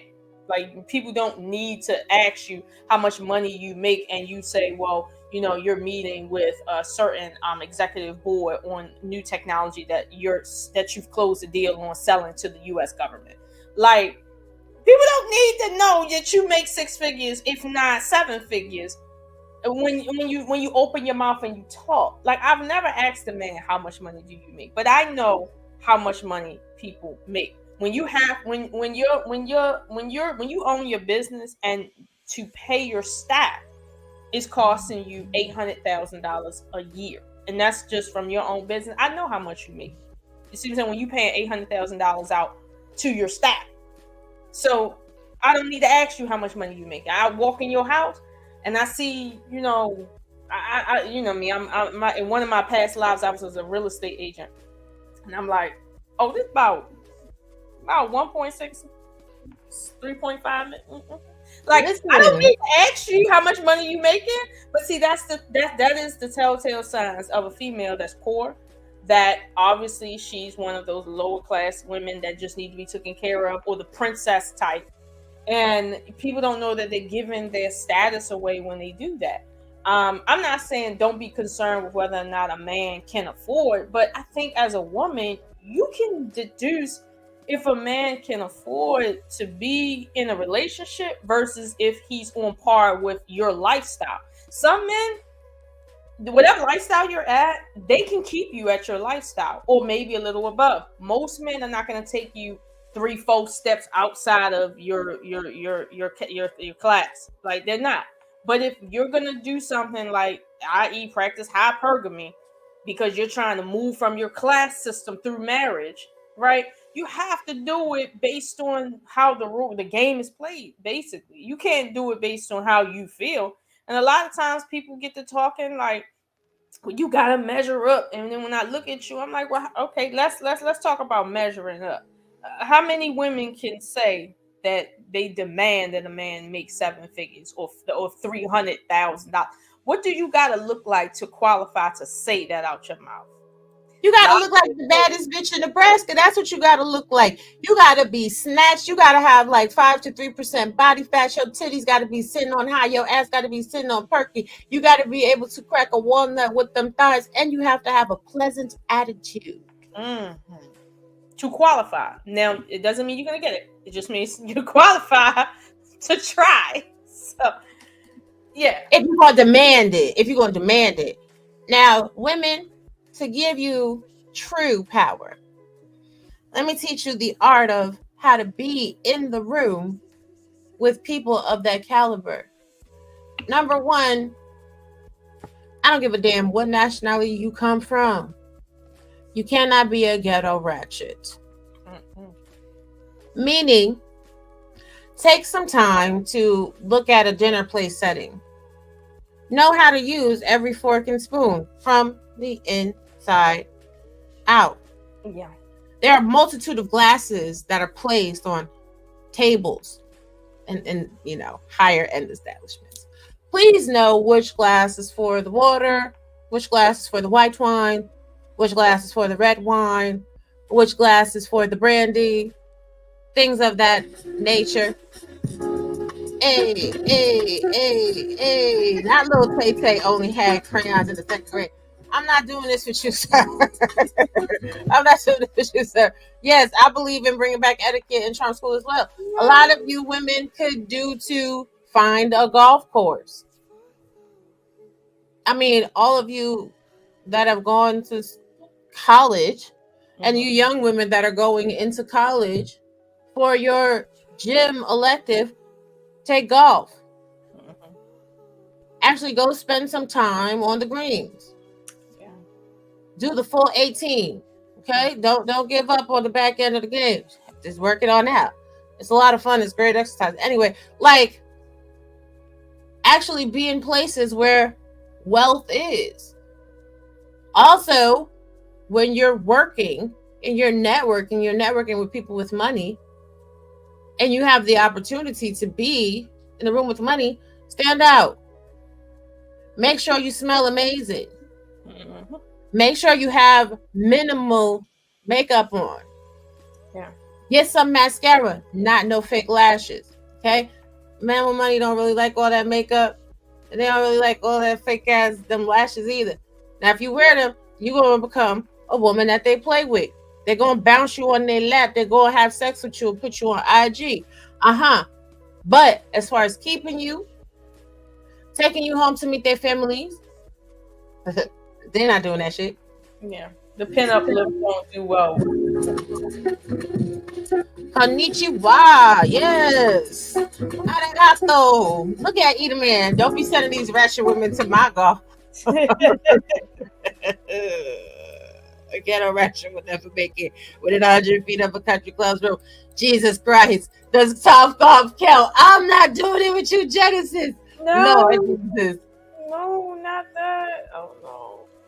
And don't always be argumentative for argument's sake.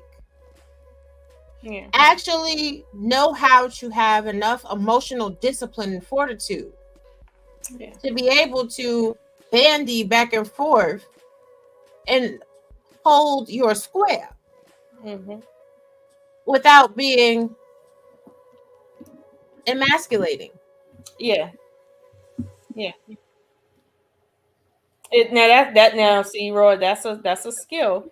That's something that a lot of times, a lot of people just going through life, they don't learn because everybody feels like what they're saying is more important. So they're very boisterous. But it's like, how many times can you get on a panel, for instance, and see people being more concerned with understanding the conversation versus their point? Very few. So, that's what I mean by like okay. This is an example of what we can take from another culture and introduce it into our culture and make our culture better. Versus what was stated on certain platforms about, let's say, certain aspects of Lebanese culture, being, let's say, superimposed over quote unquote Black culture, whatever that is. And that's supposedly to be the catalyst to help us get married. Meanwhile, we don't have the history and the cultural attitude that went into that other country's culture as far as like their marriage rates and or divorce rates. You see what I'm saying? So this is what I mean by like intelligent thought. Women are not just sex objects. You see what I'm saying? Women are very highly intellectually based.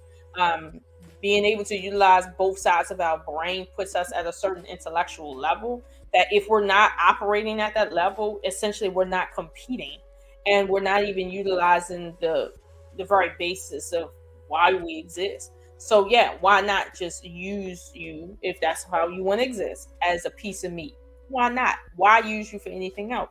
So, don't get me wrong. That, like I began to say earlier, that pinup look, with the glasses and the extra makeup and the extra bold lips and extra bold eyes and extra bold, there's a place for that. Maybe, if you work for a pinup type of, I don't know, magazine or something, or if you're doing a photo shoot, you want to do the pinup look for your man or something like that, cool. But every day at Walmart, at the airport, at the company meeting,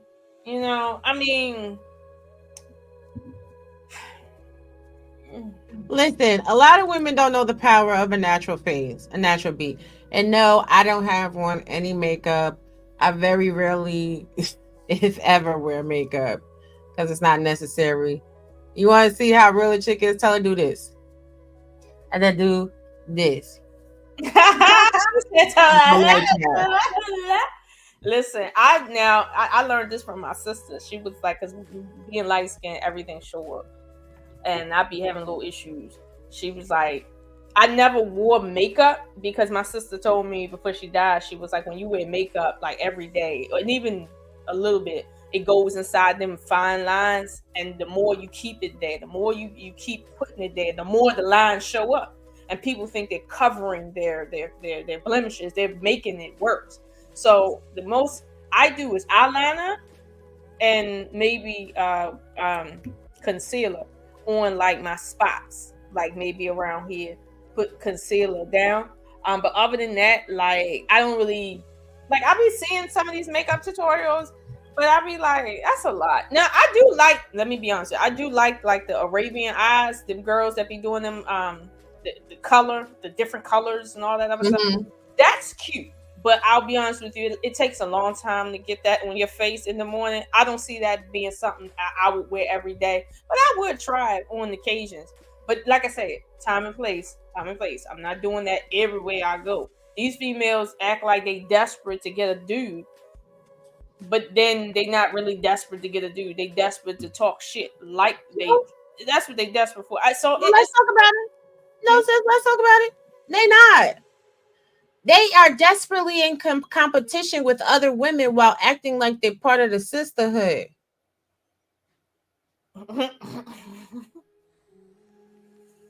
So you're saying they taking too many positions? They want to be all 6 levels. They want to be the highest to the lowest prostitute, the highest to the lowest geisha. They want to be a man and a woman. They want to be Jesus because they don't believe in God no more. They want to be the alpha and the omega. And I be looking at these chicks like, bitch, are you dumb?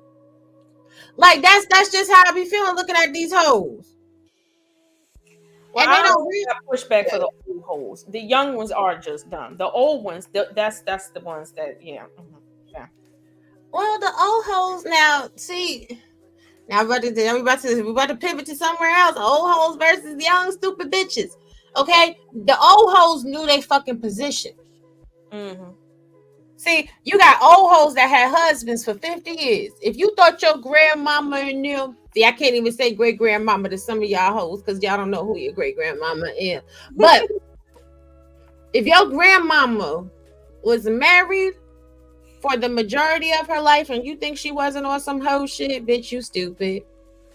Your grandmama was in that motherfucking moo busting it wide open. You thought her and your grandpa was in that kitchen just checking on the pot.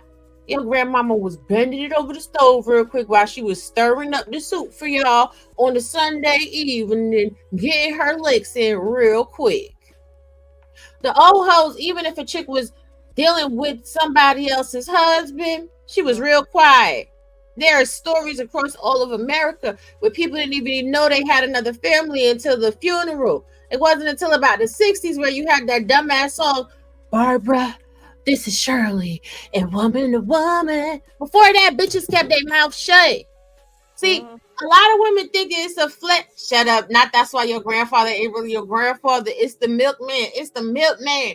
But a little goes a long way. Facts. Less is more, ladies. Less is more. But the reality is this. I'm not playing with you. I hate y'all so much. If you are out here doing dirt, older women know. Discretion and tact is key. Why y'all all out here broadcasting everything you do, every move you make? Y'all need niggas to know, yeah, well, I could do this, that, and the third, and I'm doing like this, and I'm moving like that. I got these niggas like this. Let me give you the tea. Let me give you the news flash. Because, I'm something different from you bitches, and I absolutely have no desire to fit in. Every time you tell these niggas how much shit another nigga is doing for you, how many fucking rosters y'all want to have, how much of a hoe you want to be dating all through the world, that just lets these men know that they don't got to do shit for you. Fuck it. I don't got to pour no extra care into that bitch. because she already got a whole bunch of other niggas doing it. Oh, fuck it. If that bitch called me with an emergency, it don't matter. She got 6 other niggas that she finna call for that fucking emergency too. So I'm not gonna take none of my resources and pour into her. See, it's not about what the fuck you do. It's about how the fuck you do it. Y'all need to close y'all legs. Y'all need to close y'all mouths because y'all fucking empty-headed. And y'all swear to God, y'all running game on these niggas. And what these niggas is doing is spoon-feeding y'all asses fucking rat poison so you could die. They feeding your ego. They boosting up your big ass heads and your whack ass self-esteem. Because clearly ain't nobody taught you shit about loving yourself, taking care of yourself, and valuing yourself. Otherwise, you wouldn't be putting your fucking self on Front Street. And I'm gonna need you hoes to stop comparing yourself to me. Somebody came out here and committed a crime and told you some intimate shit about me that was supposed to do. That don't mean we on the same level, bitch, because I'm not the one that told you, but I will motherfucking defend myself. I wish I would tell y'all if somebody drove across the world and gave me anything. I wish I would fucking tell you if somebody sent me a whole ass of money. I wish the fuck I would tell you if I got people on demand that I could just send a text and be like, hey, and they're gonna be like, got you, it's nothing. I wish the fuck I would. Okay. Pineapple. Okay. All right. But if we're gonna make pineapple smoothies, I think I should throw in some salt. Some sugar. Let me be clear about something, right? Part of the reason why some, at least I want to say, the younger ones, hope it ain't the older ones, but the younger ones feel like it's a win or a flex to say, well, I'm operating at such a high level that I got women's husbands sniffing around me. It's because they really don't understand men, and they don't understand the room. They're not reading the room, none of that. And I'll be honest with you, like it was said before, it is up to us to school the younger ones, and that's what I think we kind of doing right here. But I think for all intents and purposes, it's necessary to say, hey, if that man will cheat on her, he will cheat on you. And if a cheat, that's not cheating because I didn't give him no pussy. I'm talking about for the ones that want to say, hey, I got women's husbands trying to, do all this other stuff for me, and I got the, extra men around me that I can choose from and all, and they want to blast that shit. Now, when they say that, they hiding something else. It is other shit that they done that they ain't proud of, but they not willing to say that. They just willing to say, oh, I got some other woman's husband up in my da da da da. But the problem is that other woman's husband is still her husband. He ain't trying to marry you. Whatever he doing with you is whatever he doing with you. He ain't trying to leave his wife for you. And I don't know how many times these men are gonna say, I ain't leaving my wife for da da da. Now, some of them have. I ain't gonna hold you. A few of them have done some crazy stuff like that, but they pay the cost for that. You leave your wife and your kids for a bimbo, you usually will be leaving that bimbo soon enough. But for the vast majority of your life as a woman, married men sniffing up under you while being married is not a flex. It really isn't. It ain't. Now, I could see if you said, well, look, I have my choice in men. A lot of people are attracted to me. That's one thing. But for you to go into thinking you flexing because other women's cheating ass, dirty ass, bicycle ass, dirty dick ass nigga want you, just take away the fact that they husbands and just keep the dirty dick, bicycle ass niggas that want you. That doesn't make you high, nothing, or value. You're not very much valued. So, honestly, you're not. And don't get me wrong, I've seen some men out here that are very gutter. Very gutter. But at the same time, you as a woman, if you're attractive, you're gonna attract everything. But like Ross said, the power is in being able to say no, not that. Now, if you're entertaining it because you can't say no for whatever reason, maybe that's what you should be saying. And you're a manipulative, narcissistic, Jezebel spirit whore. That part. That part. You need to fix that part because. Again, you ain't flexing on me. Like, I'll be honest with you. When people was talking about women that get cheated on, you see what I'm saying? one thing about the circle of women is this: if you a chick, right, and you come into a circle of women that got a man or got a husband, and your man is cheating on you, and everybody know it, that ain't no flex because he got money. All we thinking is, surely your man, your rent is gonna go into buying me some new shoes, probably.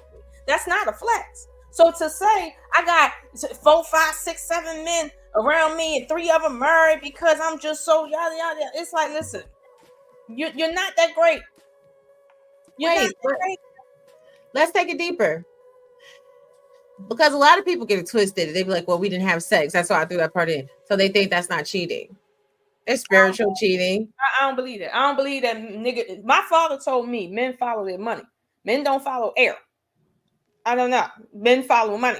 And if they throwing their money at you, they looking for something. Now, if they ain't throwing their money at you, you just a random person that they probably know that they're not really concerned about. But it's like, you telling me men don't follow their money no more? Wait now, but also the karma.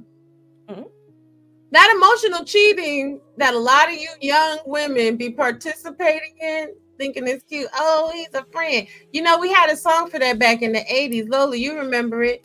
And you say he just a friend. Oh, baby, you got what I need. Child, y'all not fooling nobody. Y'all not reinventing nobody's wheel. You say he just a friend, but we know what the forensic science department will pull up if they pull that text history. What that mouth do? I'm just saying real quick, because that's a thing that the Catholic girls used to do back in the parochial school days. They would give dudes booty holes and mouth so they could say they didn't have no sex. Mm-hmm. Shout out to Our Lady of Lords. Yes. I'm giving y'all. That's another thing, right? And now I would like somebody to answer this. As a man, do you feel better knowing that your girl topped off 30 men and maybe 15 men in ass versus she got 10 bodies on her? Like, which one would you feel more? You know what I mean? I'm gonna drop the link for Eater Man because I know he's talking too much shit in the chat. I know he won't come up. But y'all can come up and join this conversation because we just so bullshit today. We started on so good, then we got we started. Okay, we started. But yes, they're everywhere. But this is the thing. These girls really believe that's not a body. If you got somebody babies in your mouth, that's a body. And sorry, even if you didn't let them complete that the pre-ejaculatory fluid, yeah, you got somebody babies in your mouth. Yeah. Stop it. And doesn't that go to the fact that they say, well, a man's, his fluids stay in your body for X amount of time? Mm-hmm. Blah, blah, blah. And again, that's why I said, which one do men want? Do men want women that just don't have nothing in their vagina, only in their ass and their mouth? Or is that an excuse that women are giving? Because I've never heard a man say, I prefer a chick that got 100 bodies in her mouth versus 10 or 15 or 5 in her vagina. I've never heard a man make that comparison before. So I don't know if that's true or not. And I would like to know. Because again, these are one of these questions that inquiring minds would like to understand. But this is the thing though. Maybe it's the motherland link and Jesus Christ. Listen, a lot of these people, I don't know, man. I could tell by they talk, like they don't got it and they not about it. Like, listen, these same chicks that have been topped off 150 people throughout their life, they get with the one dude, then all of a sudden they act like they too afraid to throw lips to wood. I don't know how to do that. I have never done that before. And another thing, while it's on my mind, I need y'all to stop saying to these dudes you ain't never done something before, and then the dude dive in, and then all of a sudden you an expert. Shorty, stop it. Stop it. I have a lot of male friends. They be like, yo, bro, let me tell you what happened. I be like, all right, what happened? They'll tell me what popped off. And she said she had never did that before. But then, y'all are not even good actresses. Y'all don't even know how to give up resistance. And I'm going to tell you a psychological trick. FBI profilers use it all the time. People gonna let you talk. All you women that talk too much, that gotta be the center of attention, that run your fucking lips. People actually listen to what you say. And you start to reveal your experience and your truth by how much you get to talking. Oh Lord, we got trouble. Right. German Shepherds is always lying, just fucking barking. Shout out to Drax. Hey, the bear. Yeah, I think women gotta understand that her man money is more important than his penis. That little 2-inch, he give away that little 2-inch for free. She low value anyways, because she ain't even charging for that little 2-inch. So wait, you saying that these relationships that people are saying they're having that do not have sex, men are just giving them money, pouring gifts on them, but there's no sex. Do you believe that? Yeah, I do. Why do you believe that? I believe that men, it depends on what type of men we're talking about, right?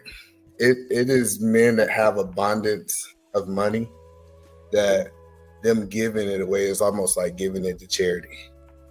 They look at them as a charity case. I know that sounds crazy, but because when they talking about they getting money, they talking about they getting $50 to go get their nails done. Hold on, go ahead. I'm sorry. This your show. I apologize. No, I'm not telling you to shut up. Hey, Wincham. So I'm telling you shut up for what you're saying. So you saying these women that really think they are player, G'd up, game tight, they really just like the little orphan in the orphanage. It's like, you gotta understand, like, I know this chick and she always talk about she got men to pay her rent, right? And she got 10 men to give her $200. You know, it's like crowdfunding. Some of these hoes out here crowdfunding for their rent, you know, and they think that they did something because they got a little $200. But I think women and married women should actually think, where's my man money going and not where his penis is going. But that's just my opinion. I know women want a world where they can say they want to control everything about the man, but I think it's 10 times worse if you got $50,000-$60,000 coming out your household than where his little 2 inches going. But that's just my opinion. And I'm a man, so maybe I think different. Well, that is different because that's how men think in terms of their logic about themselves. However, they don't have the same line of thinking as it pertains to women. Like for instance, it shouldn't matter where her emotions go, just her vagina. Or should it matter where her vagina go and not her emotions? Whichever one you want to pick, at the end of the day, women are human just like men are human. And money is good to a degree, but money is not gonna, let's say, make you feel safe emotionally. It's not gonna make you feel loved. It's gonna make you feel taken care of. But money to a degree stops, it caps at a certain point in human intellect. So to say, well, you should be worried about money, yes and no. But yeah, I get that. But I think from E's point, because E put in the chat that a man's money means more to him than his penis, which we can say is true because men put their penis anywhere.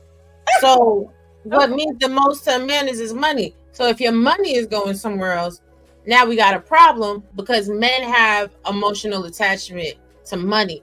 So them putting their money in the household is them putting their emotions into a household to a degree. And of course, as women, we're like, because you put that penis somewhere else, so you bringing it back to me, whoop, whoop, whop, whop, whop. There's going to be a whole problem. But it's like we said with the Geishas. They got these men spending tens or hundreds of thousands of dollars for a cave that an ill hasn't gone into. See, I think, and either man can correct me if I'm wrong, I think for men, it's more so the territory. They want to be able to say somebody else hasn't penetrated behind their line. They are holding the line that's their woman, that's their box. You can look at their woman all you want to, but if you touch their woman, that's when these men gonna kill you. Am I wrong, either man? Yeah, so women think that men care when women emotionally cheat. They don't. Not get it. If you got some sensitive dude, like a lot of dudes, let me tell y'all a secret, because a lot of dudes ain't gonna tell y'all these secrets, right? A lot of dudes know that they women at work is cheating with such and such emotionally at the cooler at lunchtime. He know that she's flirting with him. He knows that woman is emotionally being filled by somebody else. And most men, truthfully and honestly, don't have a problem with it. But once that man at the cooler get them draws, that's when men typically have the problem. Because they didn't care when they was emotionally cheating for the last 2 years. I think they get mad when he found out that he penetrated her and he left his imprint. But I think most men won't say that out loud. The reason they say, "Oh, you cheating emotionally," because they're trying to justify them cheating physically. It's like, so, you do it too type thing. So would you say that men, let's suppose she engaged in oral sex with him or anal sex with him, does a man care, given that it's about her vagina, I guess? And I'm kind of being facetious with that. Is that what that is? No. I think that's still penetration, right? So if a woman giving some man head and come home and kissing you, dude gonna have a problem with that, right? So you have a problem with somebody else's juices being on your lips as a man. That's the point. But when it comes down to it, I think it depends on the man, because so that counts as a body, correct? Yeah, it's a body. Yeah, I think you sucking on penis. That's a body. It's a body on your tongue. Like we need to start asking people how many bodies your mouth got. So you're saying that, let's suppose I said I was dating a guy for, let's say, 10 months and we didn't do anything and he was paying my bills and shit. Do you think under the circumstances that I didn't give him no pleasure? And if I did, would you count that as a body? Yeah, I think once penetration in any 3 holes is considered a body, I think a lot of people be lying. Like, you might as well gave him the whole, like, who is these dudes out here who just, I don't know. I feel like once you ask a woman, listen, I don't know who y'all is that y'all just happy with the head. Maybe you're a 2-minute man. Cool. But if you penetrate the woman, that's a body. Now, how you decide to count it is on you. That's a body. Hey, Happy Life. What's up, Raw B? What's up, Ashun? And who's the guy next to me? Some other nigga. Just some other nigga. That's you know what? Stop it, either man. Stop it. Sometimes. Man, I just come here to like shout y'all out. Raw B, it's been a long time, been a long while, you know. My ass had to go to work and shit like that.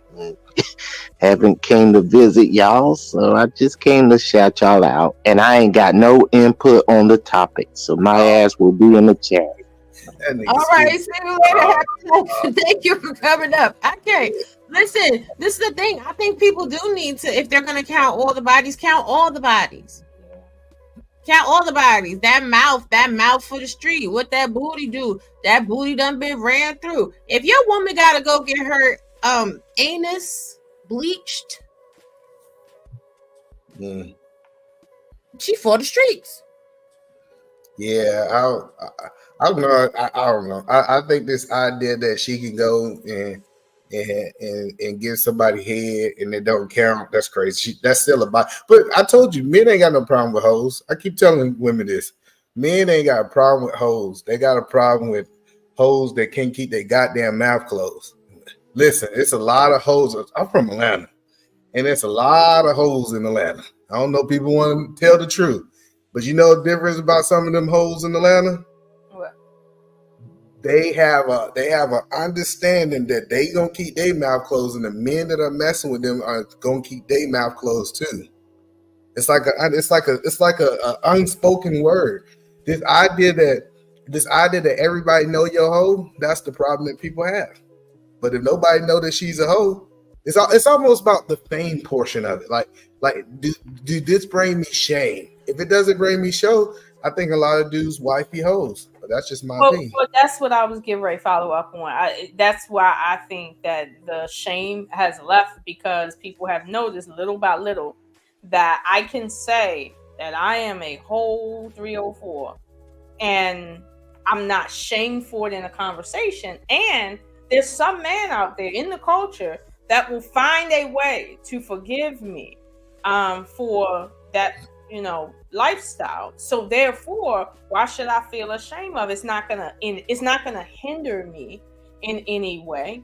So why should I feel ashamed of it? I think, and this is where I would take a point from the Asians. They strategically understood that hoism is not good for all business. So that's why they kind of don't get me wrong, they accepted it, but they kept it in a certain place at a certain time for certain people. There was tier levels to it. There was certain tax brackets attached to it, all of that. So and they kept it a secret. Right, and it was a secret thing. Everybody couldn't be, you couldn't be walking down regular streets. It just couldn't. They had a system in place. So when that system is in place, the purpose of it being in place is because if it gets out of control to the point everybody's doing everything, your civilization honestly will crumble from the inside out. So that's why they were able to create such a huge business culturally from that. And then their culture still flourished in terms of traditions of marriage, while also holding up essentially prostitution and essentially other forms of non-marital entertainment.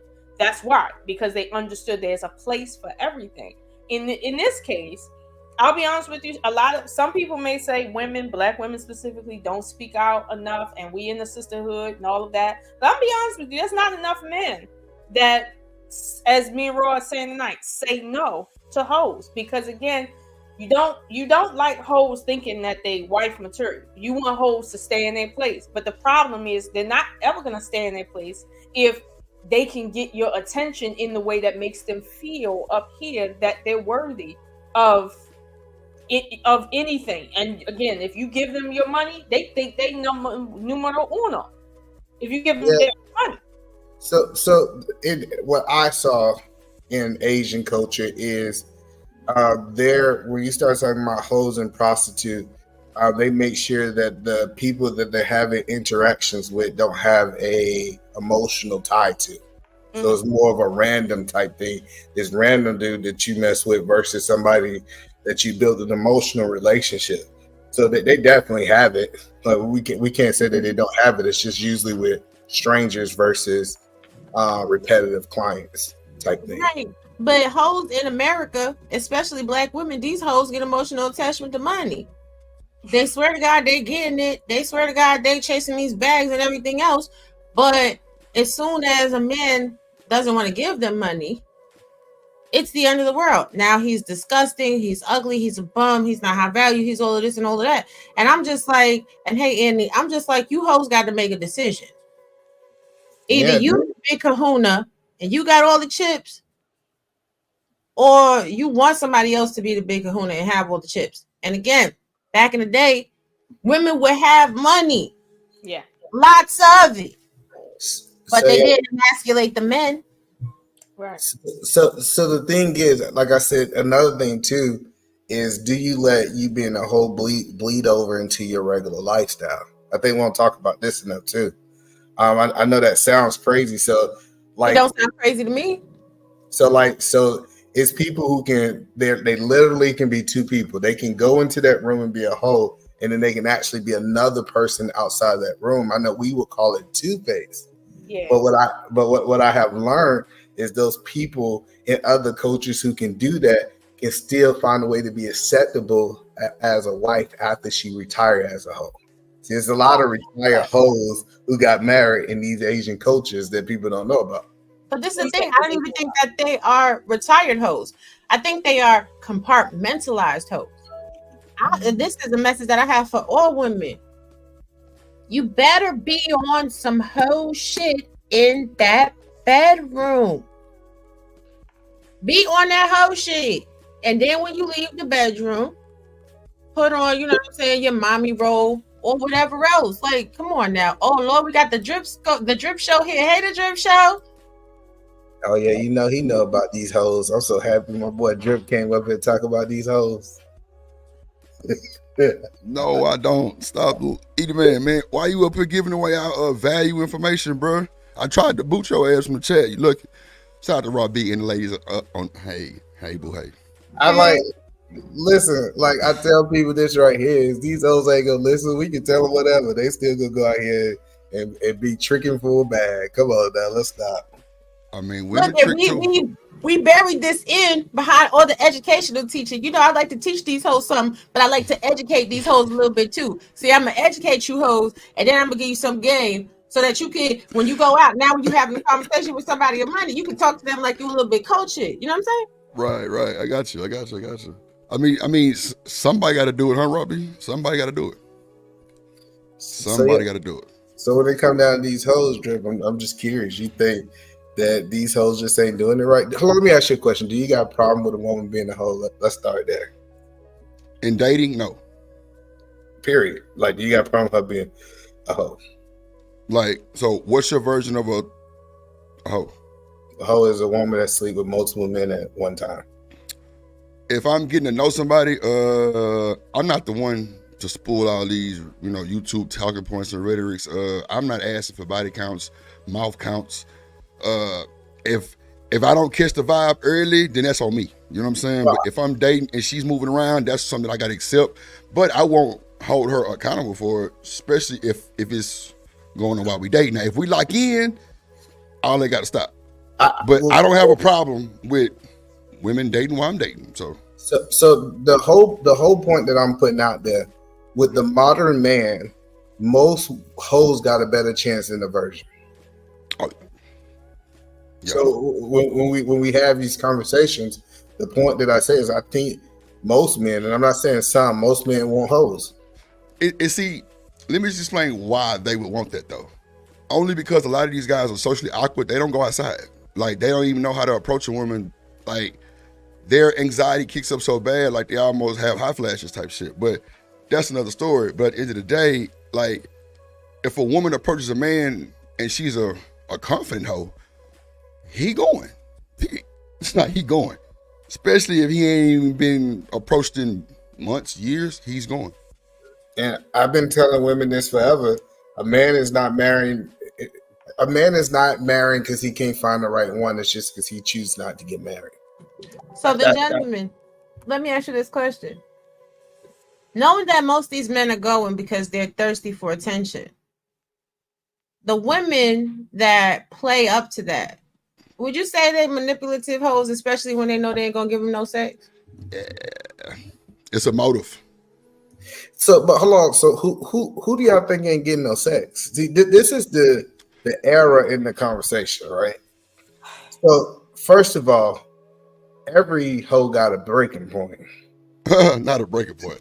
listen. I'm just telling y'all how it is. Every hoe got a breaking point. She ain't gonna be like cool. She might can do it. Listen, let me tell you the breaking point. The breaking point is when her car broke down and she had to. My uncle used to tell me this all the time. He said, "I ain't never seen a lonely mechanic. I have never. You ain't never seen a lonely, horny mechanic. For some reason, he always got access to something. So, or the weed man. The weed man too. Yes. So the whole point that I'm telling you is, yes, she might didn't go that time, but if she get desperate enough, what's his name? One of the comedians was saying this. He said he wait till they desperate enough and they need it, and then you know what he do? He penetrate. Okay, so I don't know who these people are myself. I don't know any of these people, but I hear from I hear from some women that they have rosters of men that they don't have sex with that give them lots of gifts. And like you said, maybe these are cheap ass gifts. But a lot of them say, hey, when I need my mortgage paid, when I need my car fixed, when I need to go on vacation, when I need this $300 weave, I got a different man for each one. And I don't know no man that be like, guess what, Ocean? I paid for her weave. That's your girl. No, I just had an extra $400 to give. And I just, listen, I got an extra $400 and I don't got it. Okay. So I don't know these people, but these females are swearing to God that these men is out there. Well, let me keep it a buck because I'm very transparent and I paid for a 613 before. What the hell? What's that? That's a wig. That's a wig. That's yes. Wait a minute. How much was this? About like $1,100. I paid for the frontal. I mean, Yeah, I know you pay because you know what the difference is. Okay.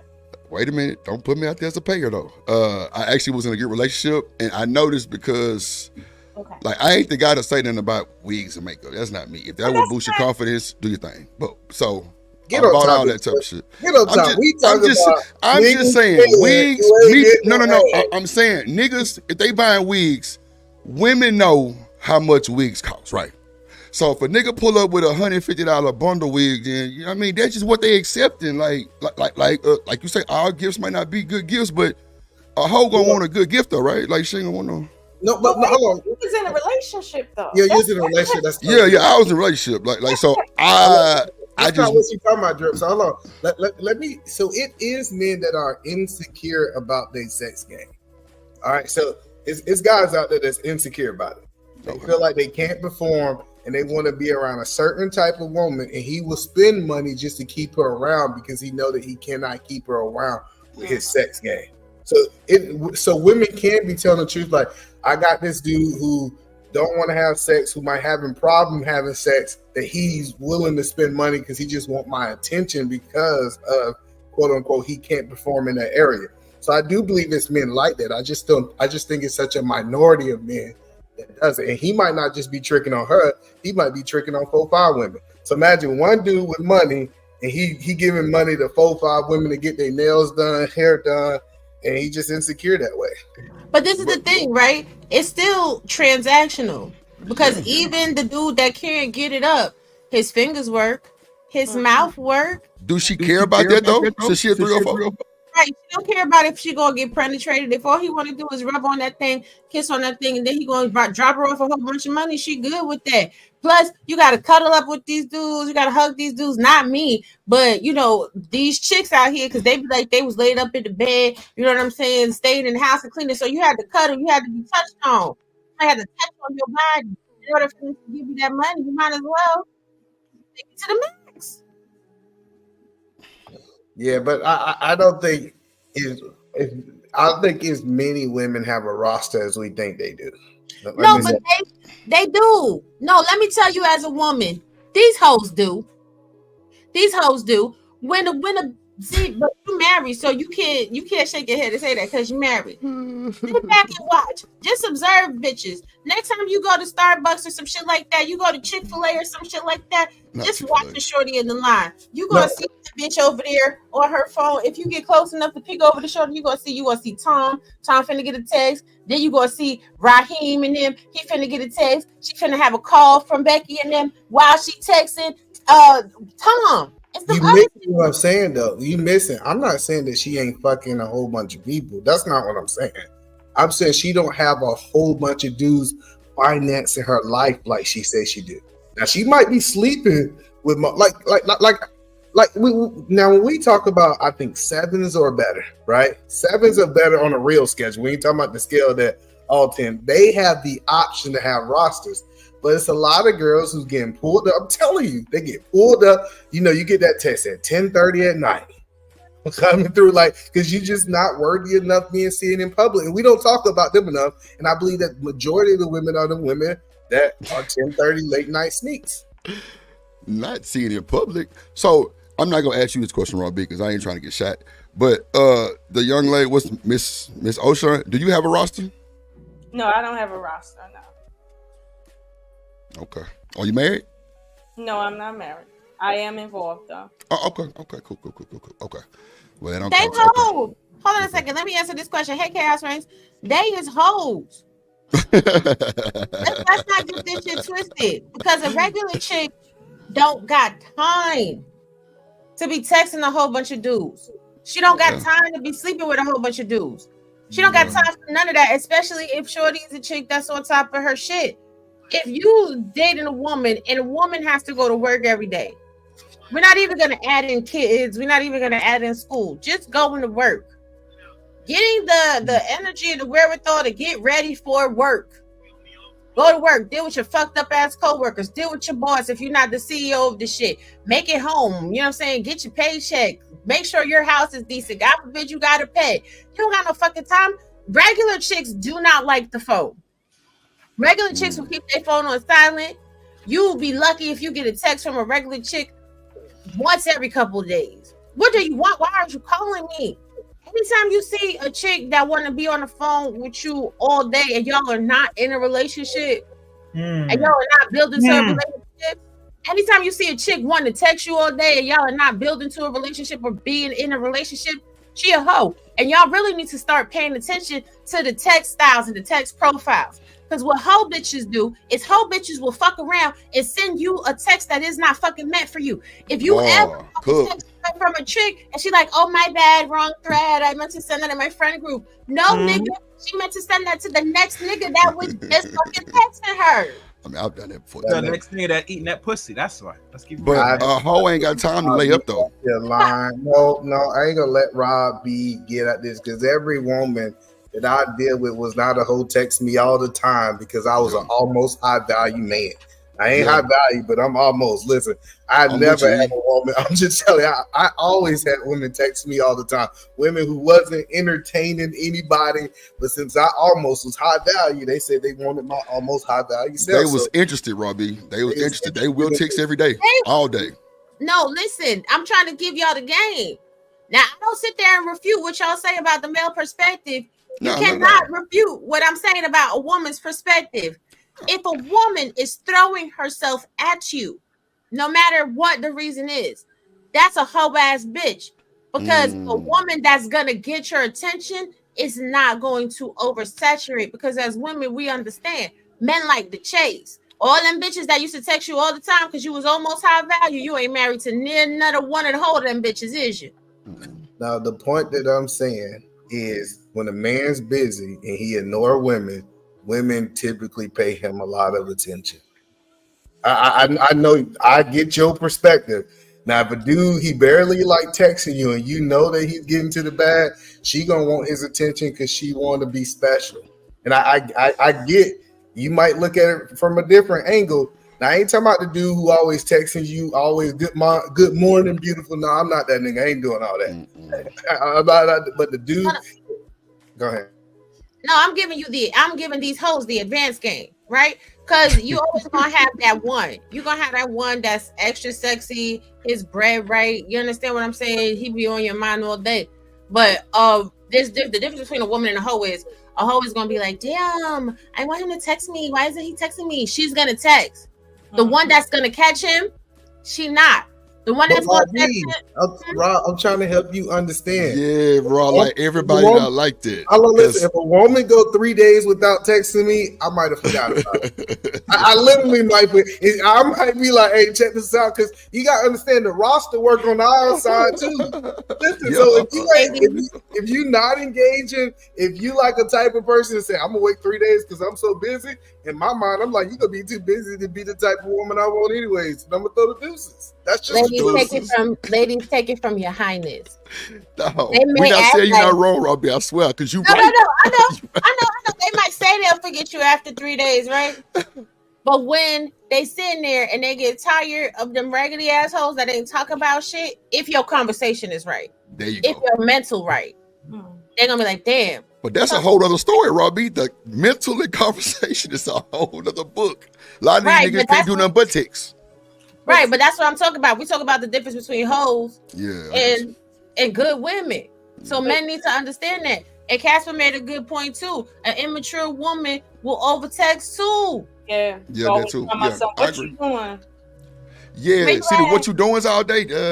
I don't even like responding to that because I'm like, I know I just told you 15 minutes ago I was watching a movie. What you watching? Roots, goddammit. Hey, the only person I ask what you doing like that is my bae. Everybody else, I don't give a shit. But y'all hold it down real quick. I gotta run check on these babies and let chaos get in. I'll be right. I was just gonna say, okay, I hear what you're saying about the calling, but at the same time, if somebody is truly just using you, trying to get money out of you, they're not trying to talk to you in any intellectual way. And that's why, in part, what sets the difference between what we were talking about earlier, Geisha and the lower level prostitutes. It's like the geisha are very intellectual women that have talents that are engaging you on every level mentally. Obviously there's a sexual attraction there, but this is what their purpose is versus the other one. So I can't believe that a woman that's literally a bona fide hoe is calling you, asking you things like, so how were you productive today? Nah, they're not doing it. They're not doing it. They call and asking what you doing, where you at. You want a link? It depends on how big of a fish you is too, though. That's the point that I'm telling you, right? It's the munyon, E. It's the munyon. That's listen, the fish. I'm telling you. Listen, money. If you got that dude that if you can get in his presence, he gonna pay like 10 to 20 of the other dudes. She's calling to check on him. She's calling to, hey, check this out. You had a good day. You sure you don't want me to come over? Do you need me to come rub your back? Because she feel like he's more valuable than her other joints. Like I just tell you, so I think it all depends on who you are, but hoes understand how to get the most out of dudes. And dudes, I'm just saying, if you a busy dude, you ain't got time to be texting. And you know me as a man who's been busy for a long time. A woman texts me something like, hey, I know you're busy. I don't want to distract you. I just let you know I was thinking about you. That goes a long way with a dude who's busy all the time. You don't want my attention. You just let me know that you're thinking about me. You're not even really caring about engaging in the conversation. You just let me know that I'm on your mind. So that's what I mean by engaging with that man. I'm not saying that, hey, let me get $50, $25, my rent due. I ain't talking about those type conversations, but her showing her interest and it making it consistent, I think that sticks out to me. Well, the only reason why I've ever done that is for men that I'm actually investing in terms of long term. I don't just call every dude that I can call that might be a platonic friend saying, oh, I was just thinking about you. I just want to let you know that. Like, that's not what it is. But if I'm a hoe, I'm going to say something like that. If I'm a smart hoe, I'm going to say that to you just to see how you're going to respond to me. But again, you'll be able to pick up on the fact that I'm just trying to ascertain resources from you. But again, you're trying to say, well, depending on the type of resource, the level of resource, and I'm saying it's not about that. It's about what ultimately she wants from you. Because again, you got these low level hoes that think getting $20 and $50 off of a dude makes them important, makes them valuable, versus the other ones that's like, I need my mortgage paid this month for $2,500. Like, it's the same concept. Like, nothing's changing. Let's keep it a bean, though, you man. A nigga gonna know if she a 304 or a good woman after the first time we link. You get to asking for shit. I'm already with the flag system. I'm boop, blue flag, let's go. Let's see if she asks for something again. Red flag, let's go. The yellow flag is the ultimate flag, because if we want to entertain that, we will entertain, especially if they're pocket right and we can do it. But and if she kind of fun, you know what I'm saying? But if she's trying to like y'all say, vet me, then I'm gonna be in tune. I'm gonna be locked in. Like, if I want to do it, I'll do it just off the strength of how she's coming at me. But after that first date, we'll know if shit. Hold on. That's what I'm telling you. Like, Jared, my uncles are pimps. Listen, it's you a pimp. I ain't no pimp. I'm not that. I'm just telling you, Drip. It's hoes out there who know how to be able to investigate who you are way before y'all interact. You thought it was you hollering at her. She know how to put herself in your presence. Is she not asking you for $5, $10? Because she already know she's trying to get your interest first, way before she try to get the money. So I'm just letting you know. Just trust me, bro. Like, that's a low frequency female who's trying to get $20, $50, trying to get you to do this stuff. We start talking about hoes who've been doing this for a long time.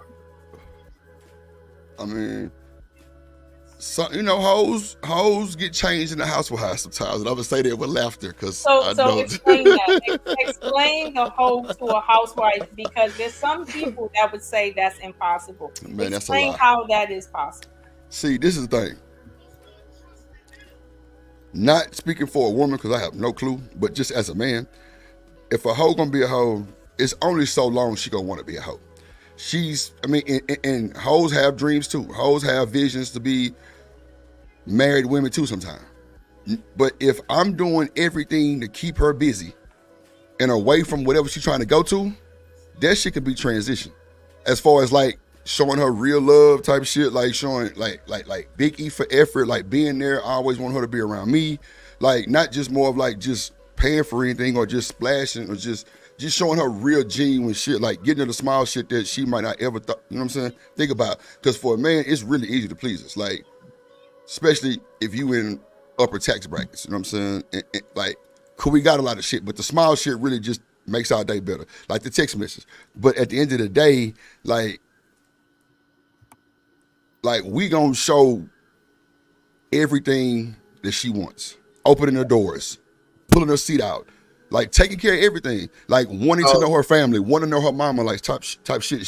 Some might fall for that. No, come on, some will fall. Now I ain't saying all or majority or minority. I'm saying some will fall. You wrong. Let me tell you what it really is. I'm wrong. No, I'm gonna tell you what. It's not nothing that man is doing. Is why she trying to go from hoe to housewife.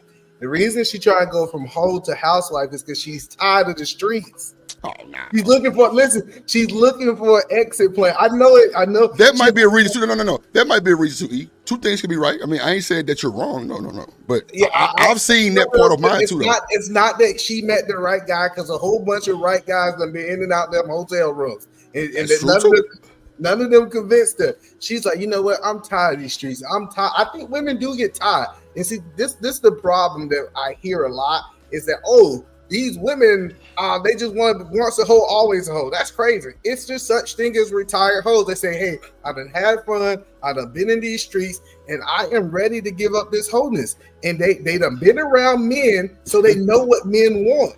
And guess what they do? They find a way to transition from being a hoe. We hear it all the time, and get married later on in life, 30, 40 years old. We see it all the time. I'm going to tell you how these hoes retire. These hoes retire by moving. Yeah. These hoes retire and they don't never take you to their hometown, because they don't want you to know how many niggas in their hometown done slid all up and through them. And the reality is, I had to give a little bit of game to the ladies.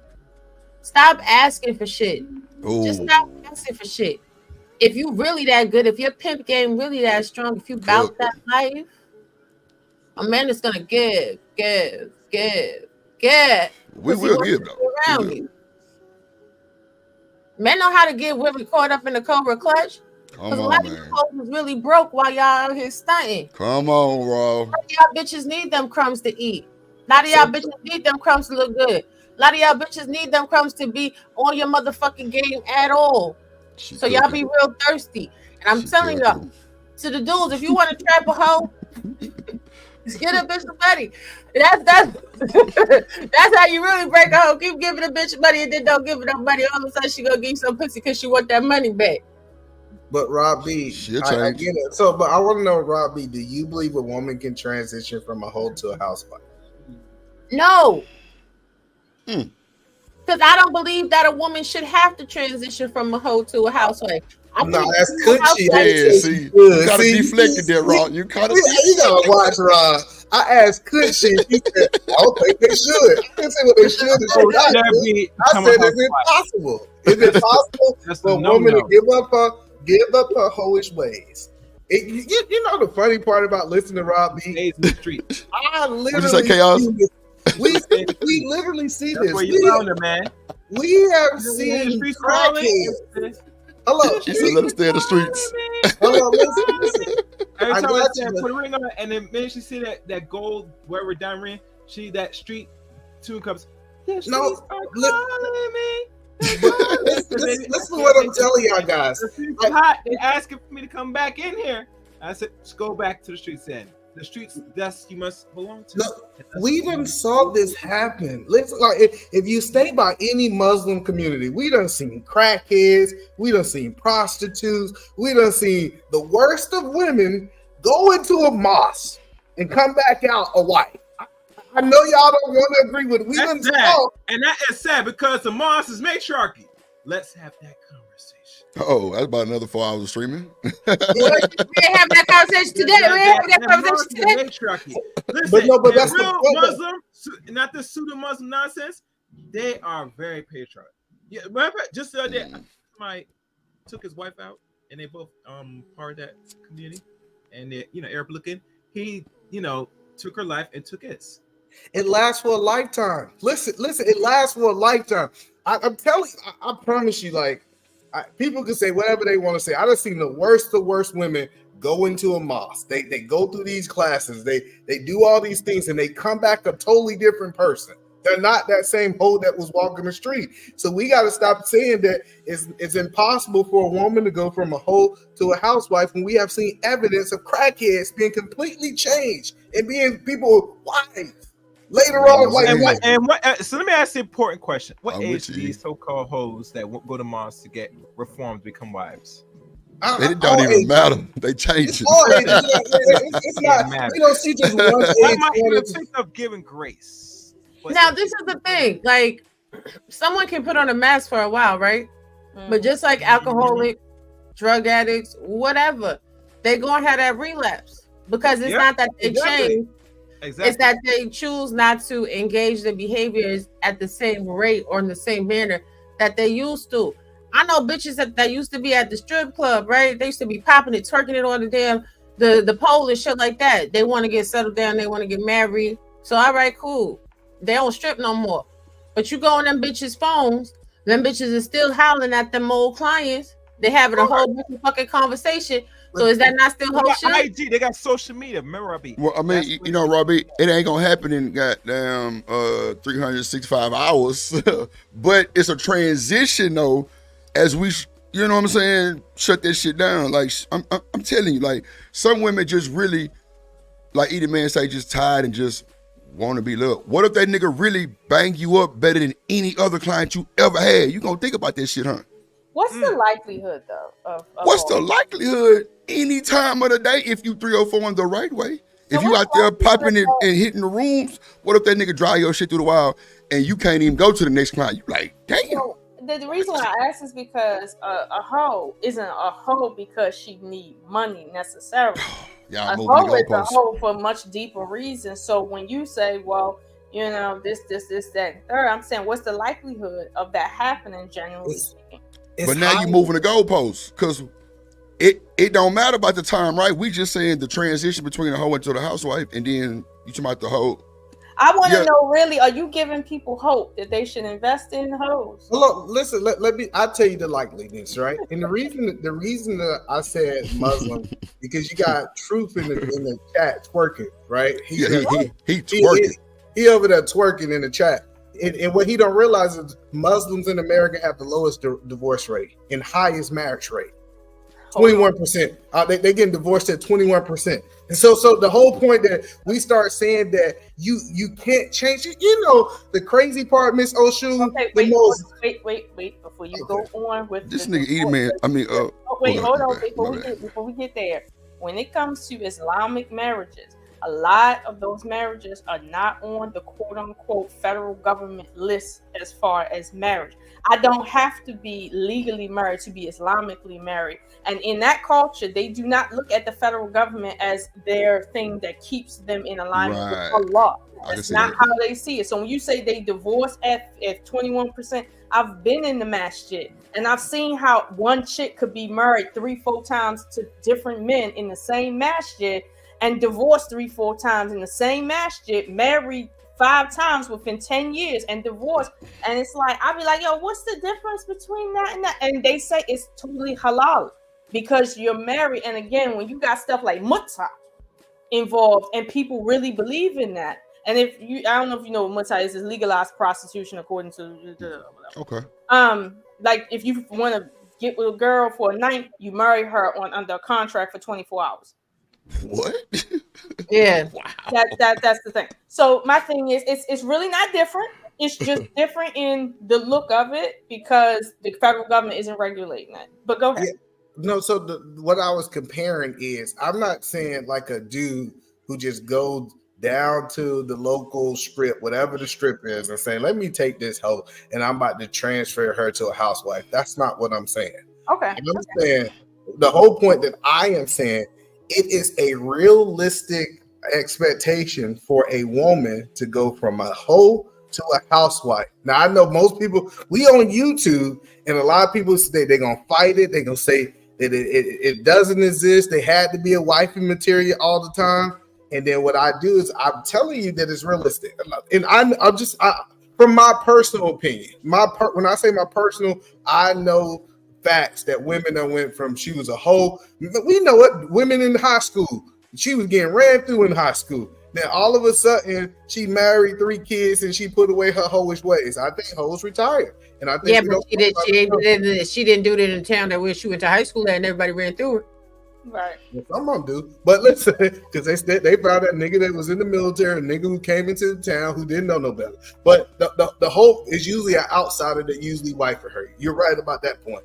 But the point that I'm trying to help people understand is this idea that you had to be a wife, even the same with men. This idea that men had to be a husband all his life, and it's either in him or in them. People change, and we don't talk enough about the change. Okay, so what creates the cheating then, as it pertains to women? Is it hoe culture that creates the cheating after the marriage, or is it that the women were always hoes and it never came out and it just so happened to show up one day? I think curiosity. I think you could take, because I was doing this research about people who got married at a young age and they was virgins when they got married. It's talking about how it's such a high cheating rate with virgins if they only been with one partner. I guess a whole study about it, right? And I tell people this idea of curiosity, thinking that the grass is more greener on the other side. Like I think the real reason people cheat is curiosity, and the second reason is they're not being satisfied in their current relationship. So it's not because they're. So what makes a hoe? What's the difference between a woman that's curious and a hoe? So let me stop. I'm just playing. Big difference. So a curious woman, I think a curious woman, she just don't have no knowledge of what's on the other side, and she think that she curious to see what's out there, right? Who don't have no knowledge of what? Like, who are you talking about?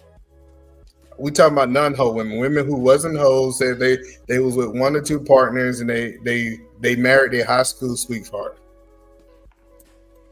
So now this. I just gotta speak on it. I gotta talk on it because there's this channel that I watch, and he do all of these stories about these women that's fully fucking hoes, pretending like they housewives and everything else. All of a sudden, they gotta go out of town for a work meeting. They stay late at work, but they hooking up with other people, going to swinger clubs and some more shit.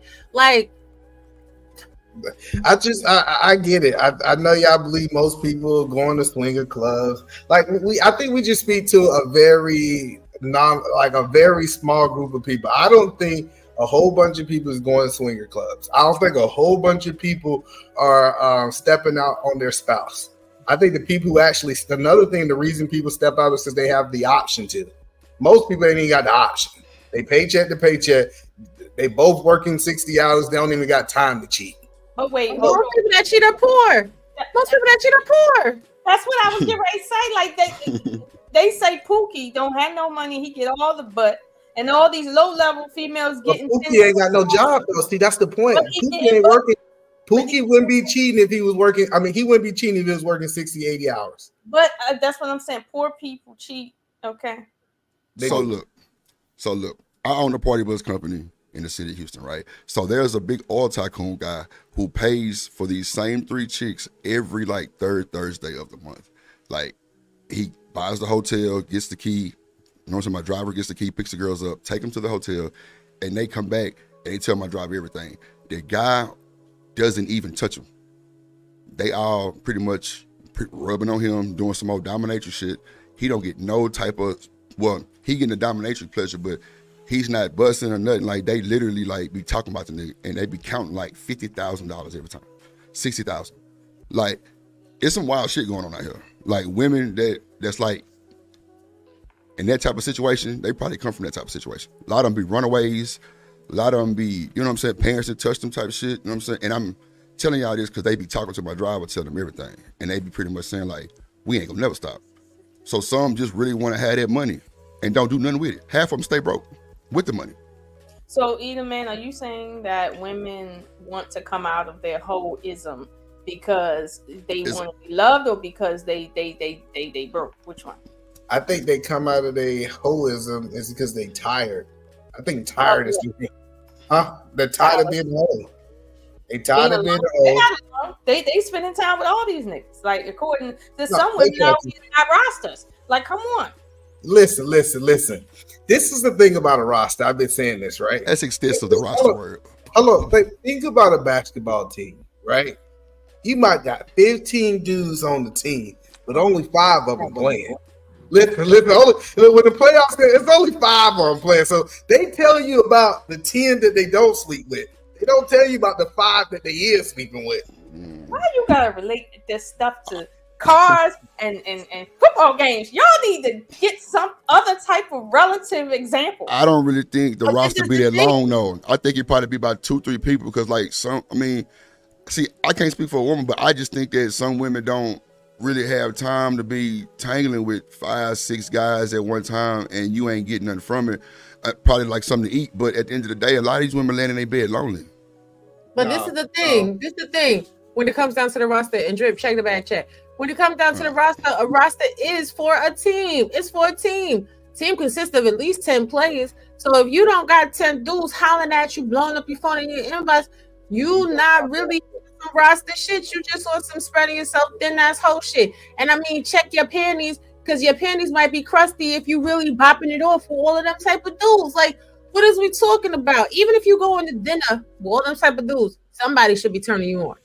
Somebody should be turning. You should be a little bit moist. All right. So if you just getting meals, you get Applebee's. Y'all bitches is out here having rosters for Applebee's, because I see how y'all bitches eat. Y'all bitches ain't going to the motherfucking Papa Do's. Y'all bitches ain't going to the motherfucking Roof Chris. Y'all bitches not going to Sullivan's.